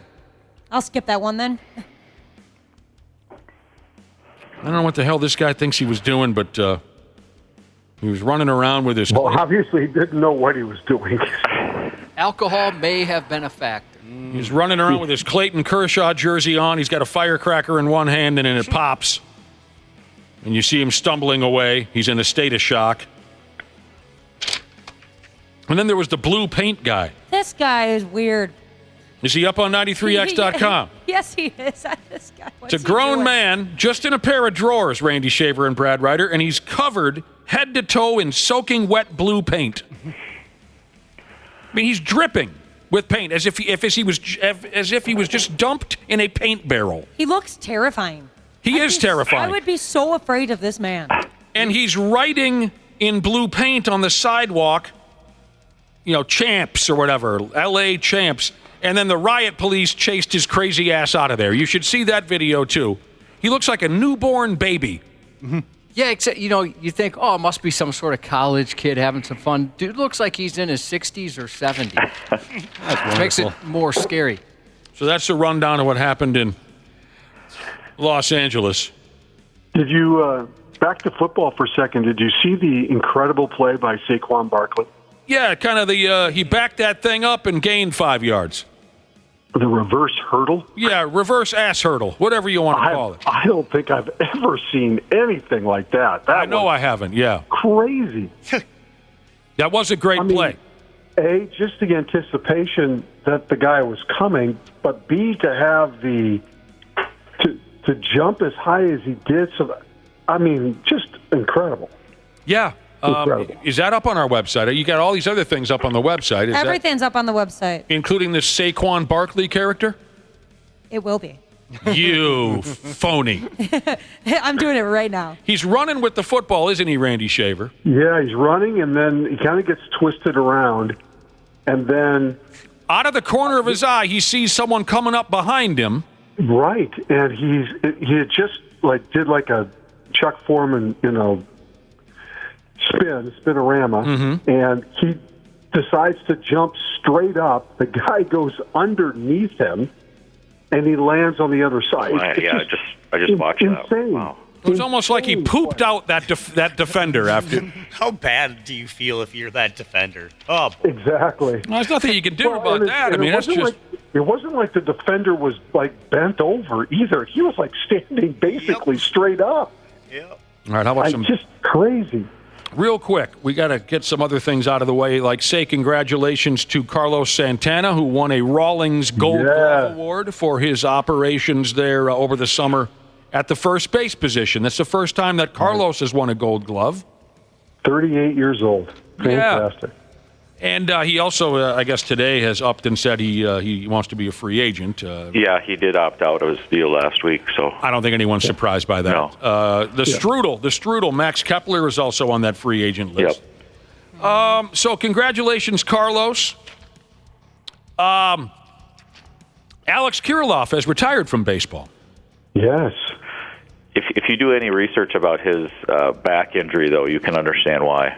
I mean, what he had would limit most people to get out of bed in the morning, I think. I have a buddy who has the exact same injury. He goes, I don't understand how that man... Exactly. He says could have even played standing baseball in the kitchen for 10 or 15 minutes is excruciatingly painful. That's too bad. He was a hot shot, coming up a few years ago and, was supposed to be this and supposed to be that. Like a lot of players. But injuries just beat the living hell out of this kid. I wish him the best of luck. That sucks. But, you're still young. And he even said here, Summers, in the article, he said something along the lines of, my story is far from over. So good luck, Alex Kirilloff. Get her done, because he just got horrible luck and injuries gobbled the poor bastard up. Bob Costas is retiring from calling baseball games, if that means anything to anybody. It does. He's was one of the best ones in his career, for sure. 44 years. Huge baseball guy. Yeah. Huge. 44 years he started, 44 years ago, he started calling games, and like Randy said, is widely respected as one of the best to ever do it. He's still going to hang around on baseball-related programming and things like that. Yeah, he's on the baseball network or whatever it's called. MLB. Yeah, he's really good on that too. Obviously, he just knows such a wealth of knowledge. He just knows everything. So he also said, Josh, he would chip in and help you find your baseball. Oh, good. Yeah. I've been looking for it. Where's my baseball? I don't know, dude. Nobody knows. But Costa said he'd give you a hand with that. Oh, man, that was a lot of stuff. Wouldn't you agree? That was a lot of stuff. Yeah. Randy, Brad? I need you to I'm agree. exhausted. Are you tired? I am tired. I may go back to bed. Yeah. Oh, nice. Good call. No, you guys did wonderful things this morning for us, and we appreciate it. We'll talk to you as soon as possible. Okay. Sounds good. Thank you, Brad. Thank you, Randy. We'll be back also in a few minutes here on the Half-Assed Morning Show. There's a douchiness to them. The 93X Half-Assed Morning Show.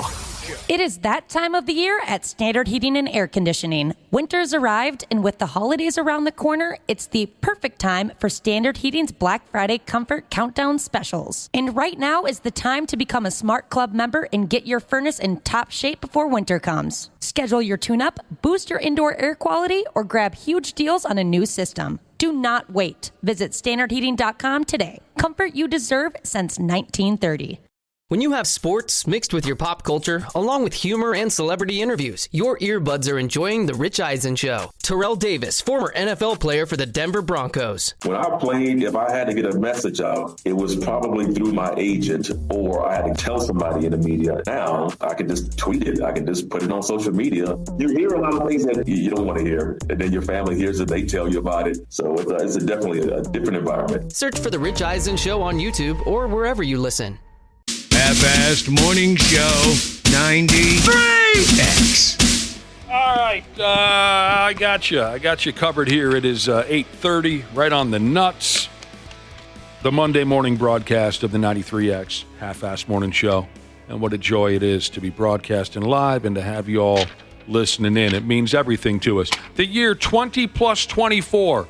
How'd you like it so far, Josh? No complaints.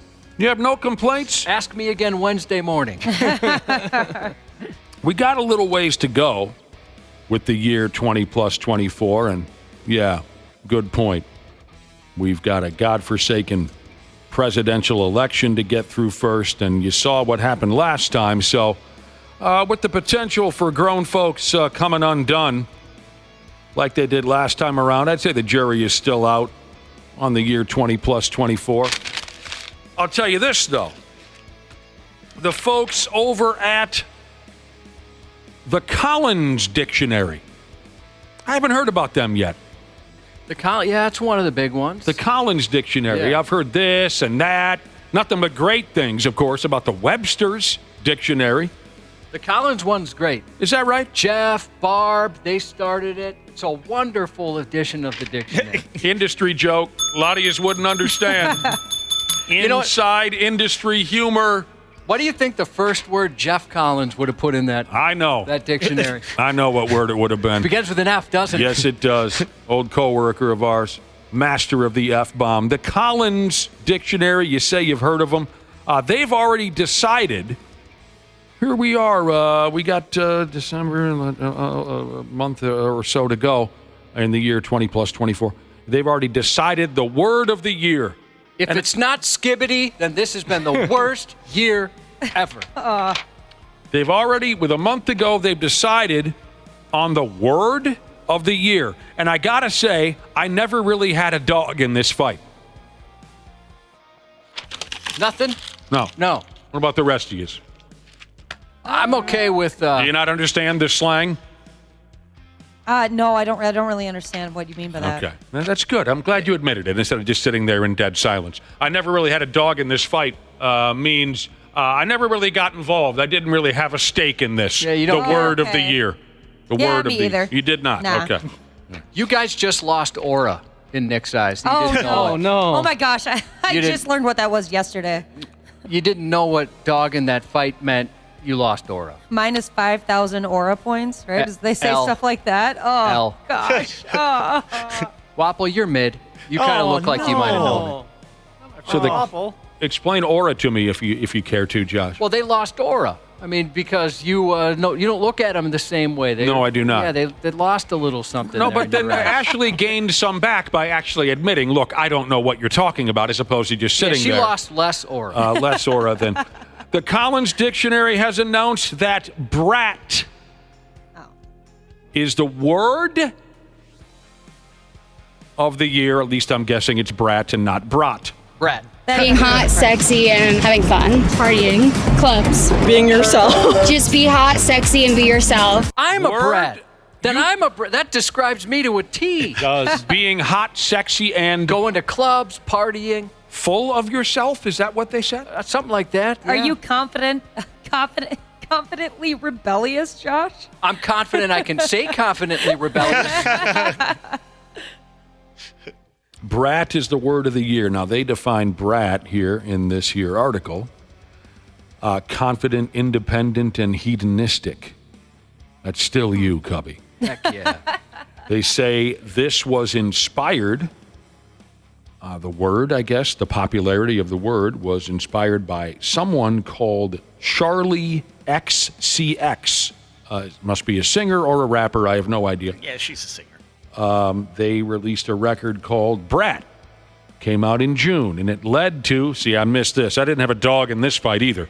It led to the Brat Summer phenomenon. Yes. I didn't even know we were in it. I saw that absolutely everywhere on social Summer media. came and went, and I had no idea we were in the middle of the Brat Summer phenomenon. I was aware a few years ago, Josh, you and I were dialed 100% into the Hot Boy Summer. Oh, man, yeah, we were. I loved Hot Boy Summer. And We were big players. You saw a lot of Brat talk on social media, you say, Ashley? Yes, quite a bit. I never really followed along with it too much because it just seemed like it was for people even younger than me. This Charlie guy himself explains Brat like this. You're just like that girl who's a little messy and likes to party and maybe says some dumb things sometimes. She feels herself, but then also maybe has a breakdown, but kind of parties through it.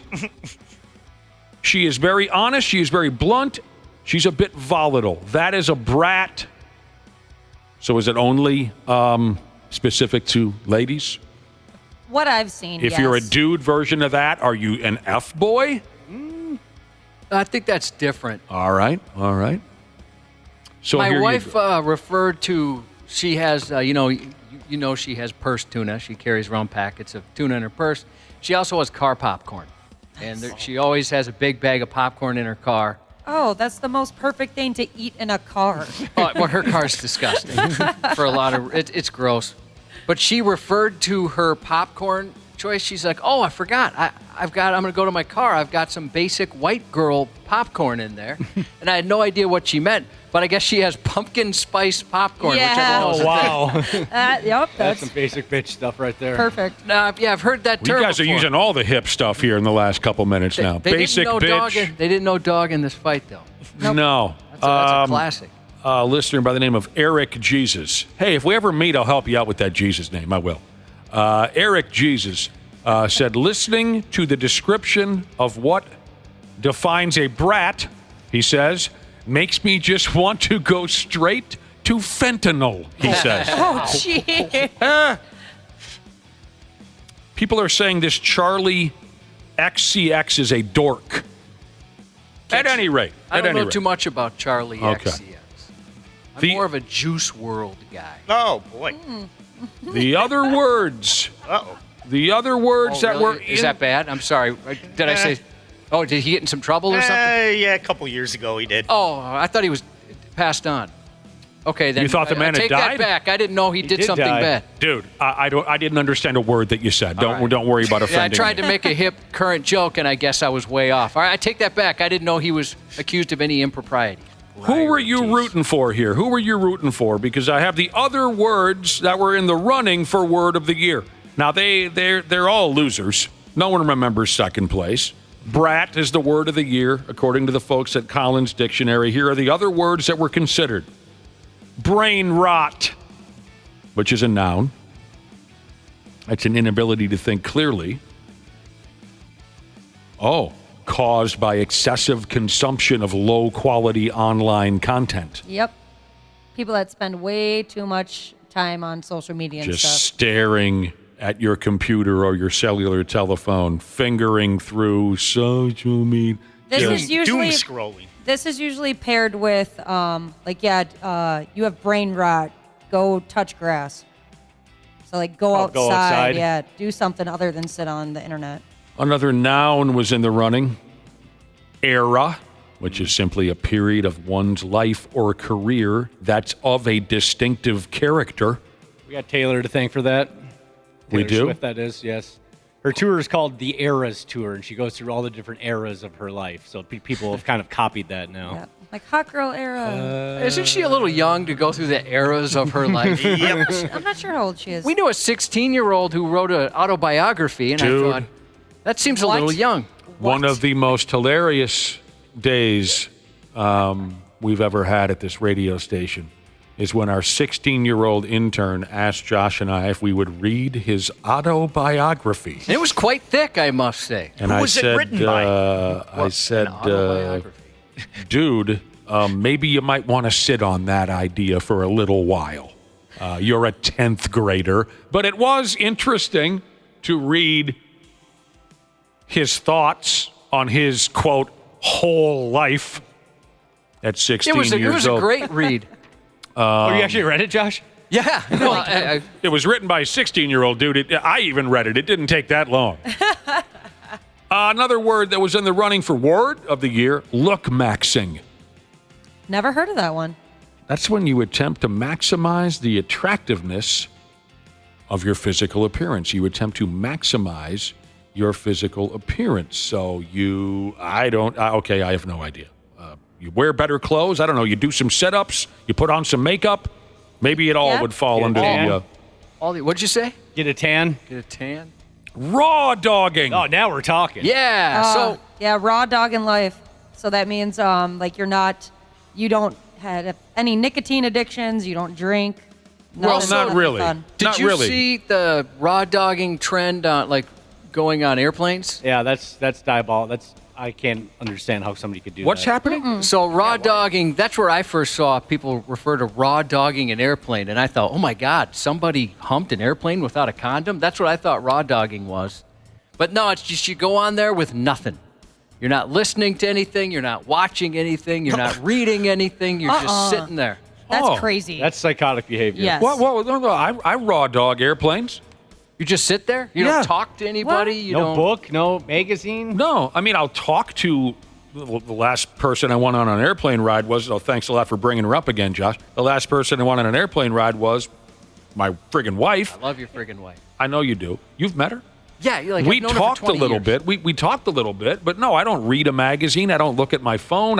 I stare mostly straight ahead, and I count the seconds until it is over. Oh my gosh, that sounds awful. I'm too nervous to read. I'm too nervous to watch a program. I'm too nervous to do whatever people do. Yeah.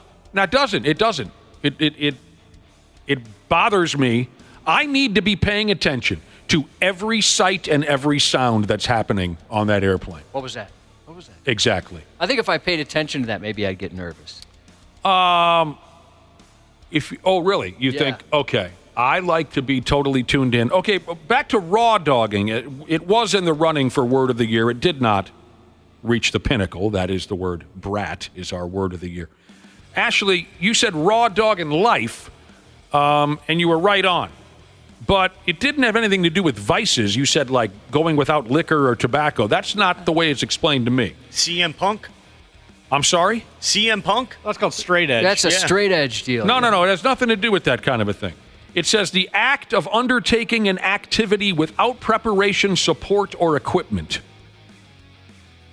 So what else can you think of that you'd raw dog? Maybe a class presentation. Yeah. Yes. You didn't study, you didn't prepare jack squat. Maybe you could even raw dog a pickup game of basketball. You're wearing dress shoes and, I don't know. You're not prepared at all for the activity ahead. Oh, I'm all in on this. Anti-tourism was a word that was in the running for word of the year. I am an anti-tourist. Says here, opposition to or action against large-scale tourism. I want it all to stop. Stay in your own friggin' community. Stop getting on those airplanes. Stop going to Maui or whatever you people do. Just stay at home. Delulu.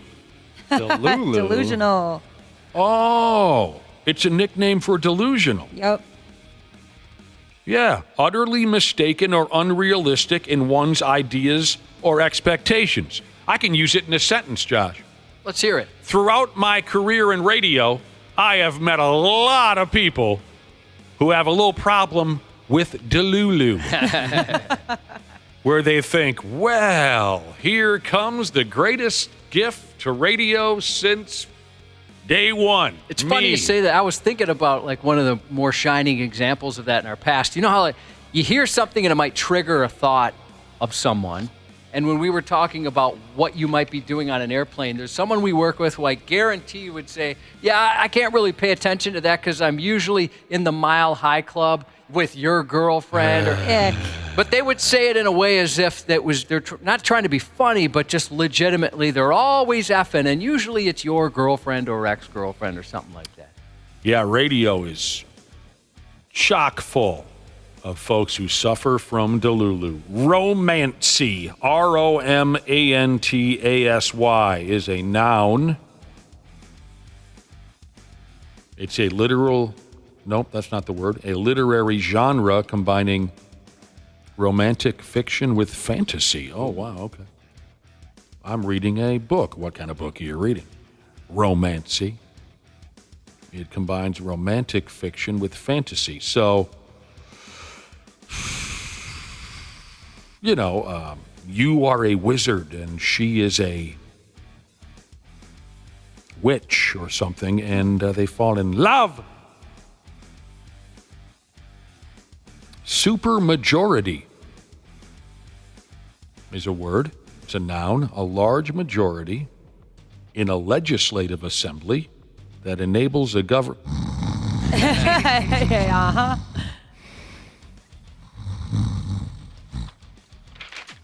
And finally, this last sumbitch almost won word of the year, didn't quite make it.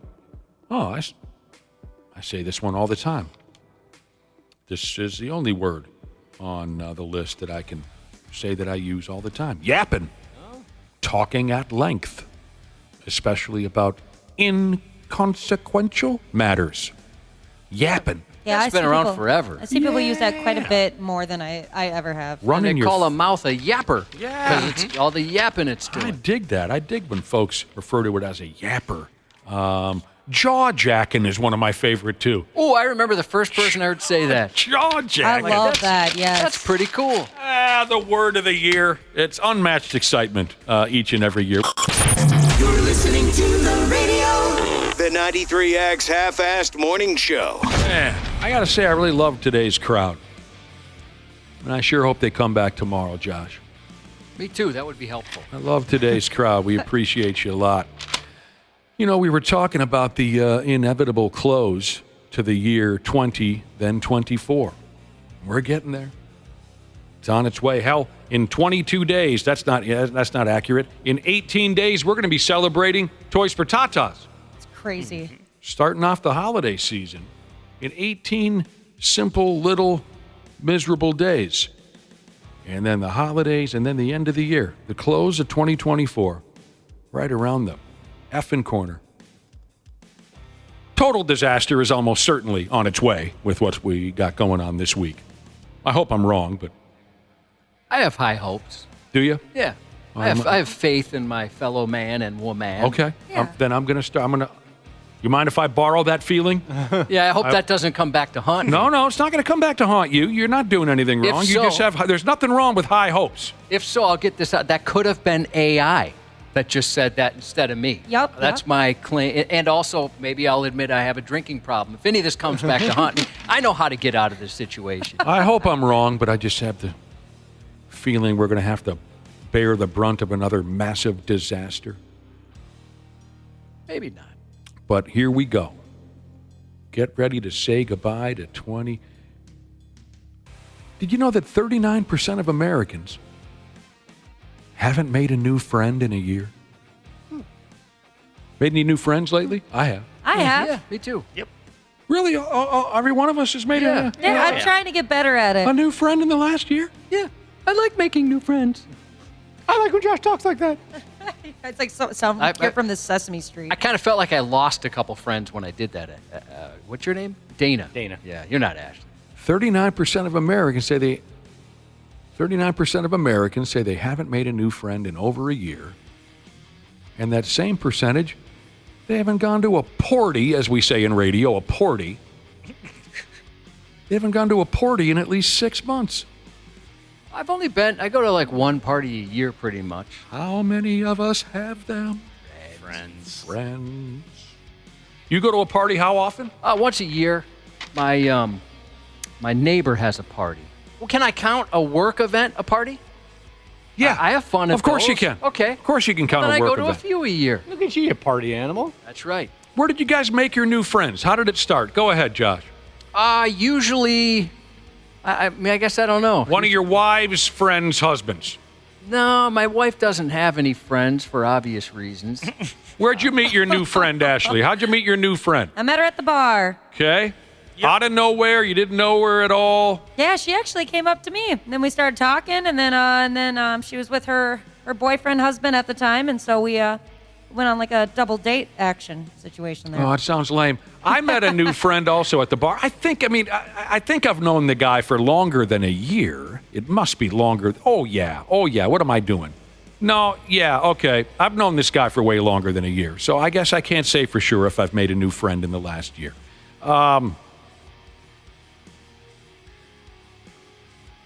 37% of people feel like they've been in a rut socially. Well, you got to go out. Yes. Number one. Can't wait for it to come to you. You got to go out. I feel like so many folks just sit and finger bang the computer. Let me see what's going on social media. I think you got to go out and meet people face to face. So that's one way to bust out of your rut. I'm just assuming that some of these people are saying, I'm in a rut socially, but they haven't made an effort to leave the house in 4.5 years or something like that. Although, Dana, it seems like a lot of your friends you meet online. I bet it's a lie. I've met a number of friends, good friends online. Yeah. Would you say more so online than in person? Yeah, probably. Because I don't know if I've met someone who knows as many people online as you do. Yeah. A lot of my very close friends are people I met through Twitter. Do you call them their real name or like their online handle? No, I call them by their real name. You got to turn that stuff off. It's rotting your brain. A quarter of us say that their social lives, where's my bell? That their social lives feel repetitive. I would say that's true. Yeah. Some of that's good. It is. Exactly. I like to count on. I do. I like to count on certain things. I am a man of what's the word we use a lot? Routine. But you got to mix it up just now and again. Just now and again. You'd be surprised how refreshing it feels. Like, look, I'm not in the same bar that I've been sitting in for 30 friggin' years. You know what I mean? Not everyone in the survey could even name their best friend. Oh, that's sad. Yeah, that is sad. My favorite is when people name their best friends and they don't match up. I shouldn't say favorite, but I've seen it before, and in that case, it was pretty entertaining. It's very dramatic. It is dramatic. It's so awkward. And I remember when you kind of outed, that's the only term I can come up with, you outed someone.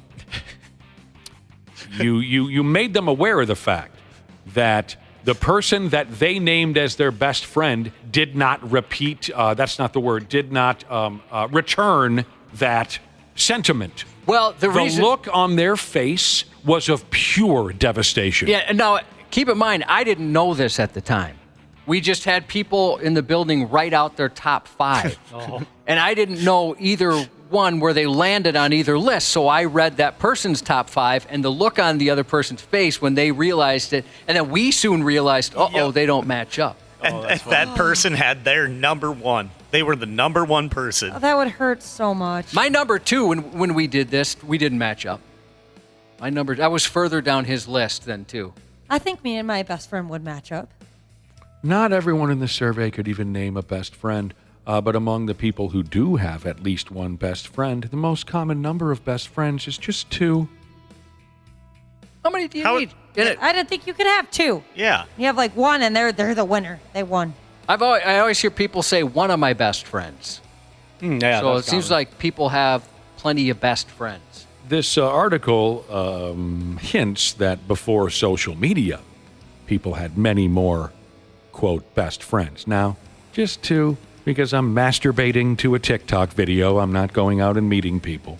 I remember MySpace caused a lot of fights when you had to rank your friends. I'm so glad I they did that on MySpace? Yeah. Yeah, that caused a lot of fights. Would that bother you guys much? No. I don't think I'd be too bothered. No. But it did cause drama back in middle school. Yeah, I would say like if I was still in school, it would have bothered me, yeah. It is weird, like middle school. That's a good point. I see that with my son and his friends. They rank everything. Everything's ranked. The friend orders, that'll change. They just, I've told them before, you don't have to rank everything. Things, changes throughout the year. Ojibwe Jesus texted me and says he's hurt. He says, I thought you and I became friends this year. No, we didn't. Yeah, you bring that up all the time. Off air, I always talk about how don't say- ever let Ojibwe Jesus call me his friend because we're not friends, we're just acquaintances. Sometimes you'll just walk in the door and say, hey, you know who I'm not friends with? I'm like, yeah. I remember meeting you at the State Fair, Ojibwe Jesus. Let me just say, we're off to a good start. We are. We're off to a good start. I've enjoyed my interactions with him. Of course. We got, what is it, the Comic Con coming to town? What is this thing we got going on, John? Twin Cities Con. Twin Cities Con. Twin Cities Con. Did you want to tell folks more about that, sumbitch? Yeah, we can give you tickets if you're interested. Dana, are you going to be there? I will not be there this year. You will not be there this year. Well, he's online making friends. Yeah, exactly. Text, now, we don't choose these keywords, and this is demeaning. Text NERD, N-E-R-D, to the Luther Bloomington Kia text line. I love that. Jeez. 651-989-9393 for your shot at a VIP ticket package to Twin Cities Con. That gets you a 3-day admission, early entry, a VIP party, and something called More. We're going to throw that in for this weekend. That's at the Minneapolis Convention Center. For ticket info, check out 93x.com. And have fun raw dogging your Monday. The 93X Half-Ass Morning Show. 93X.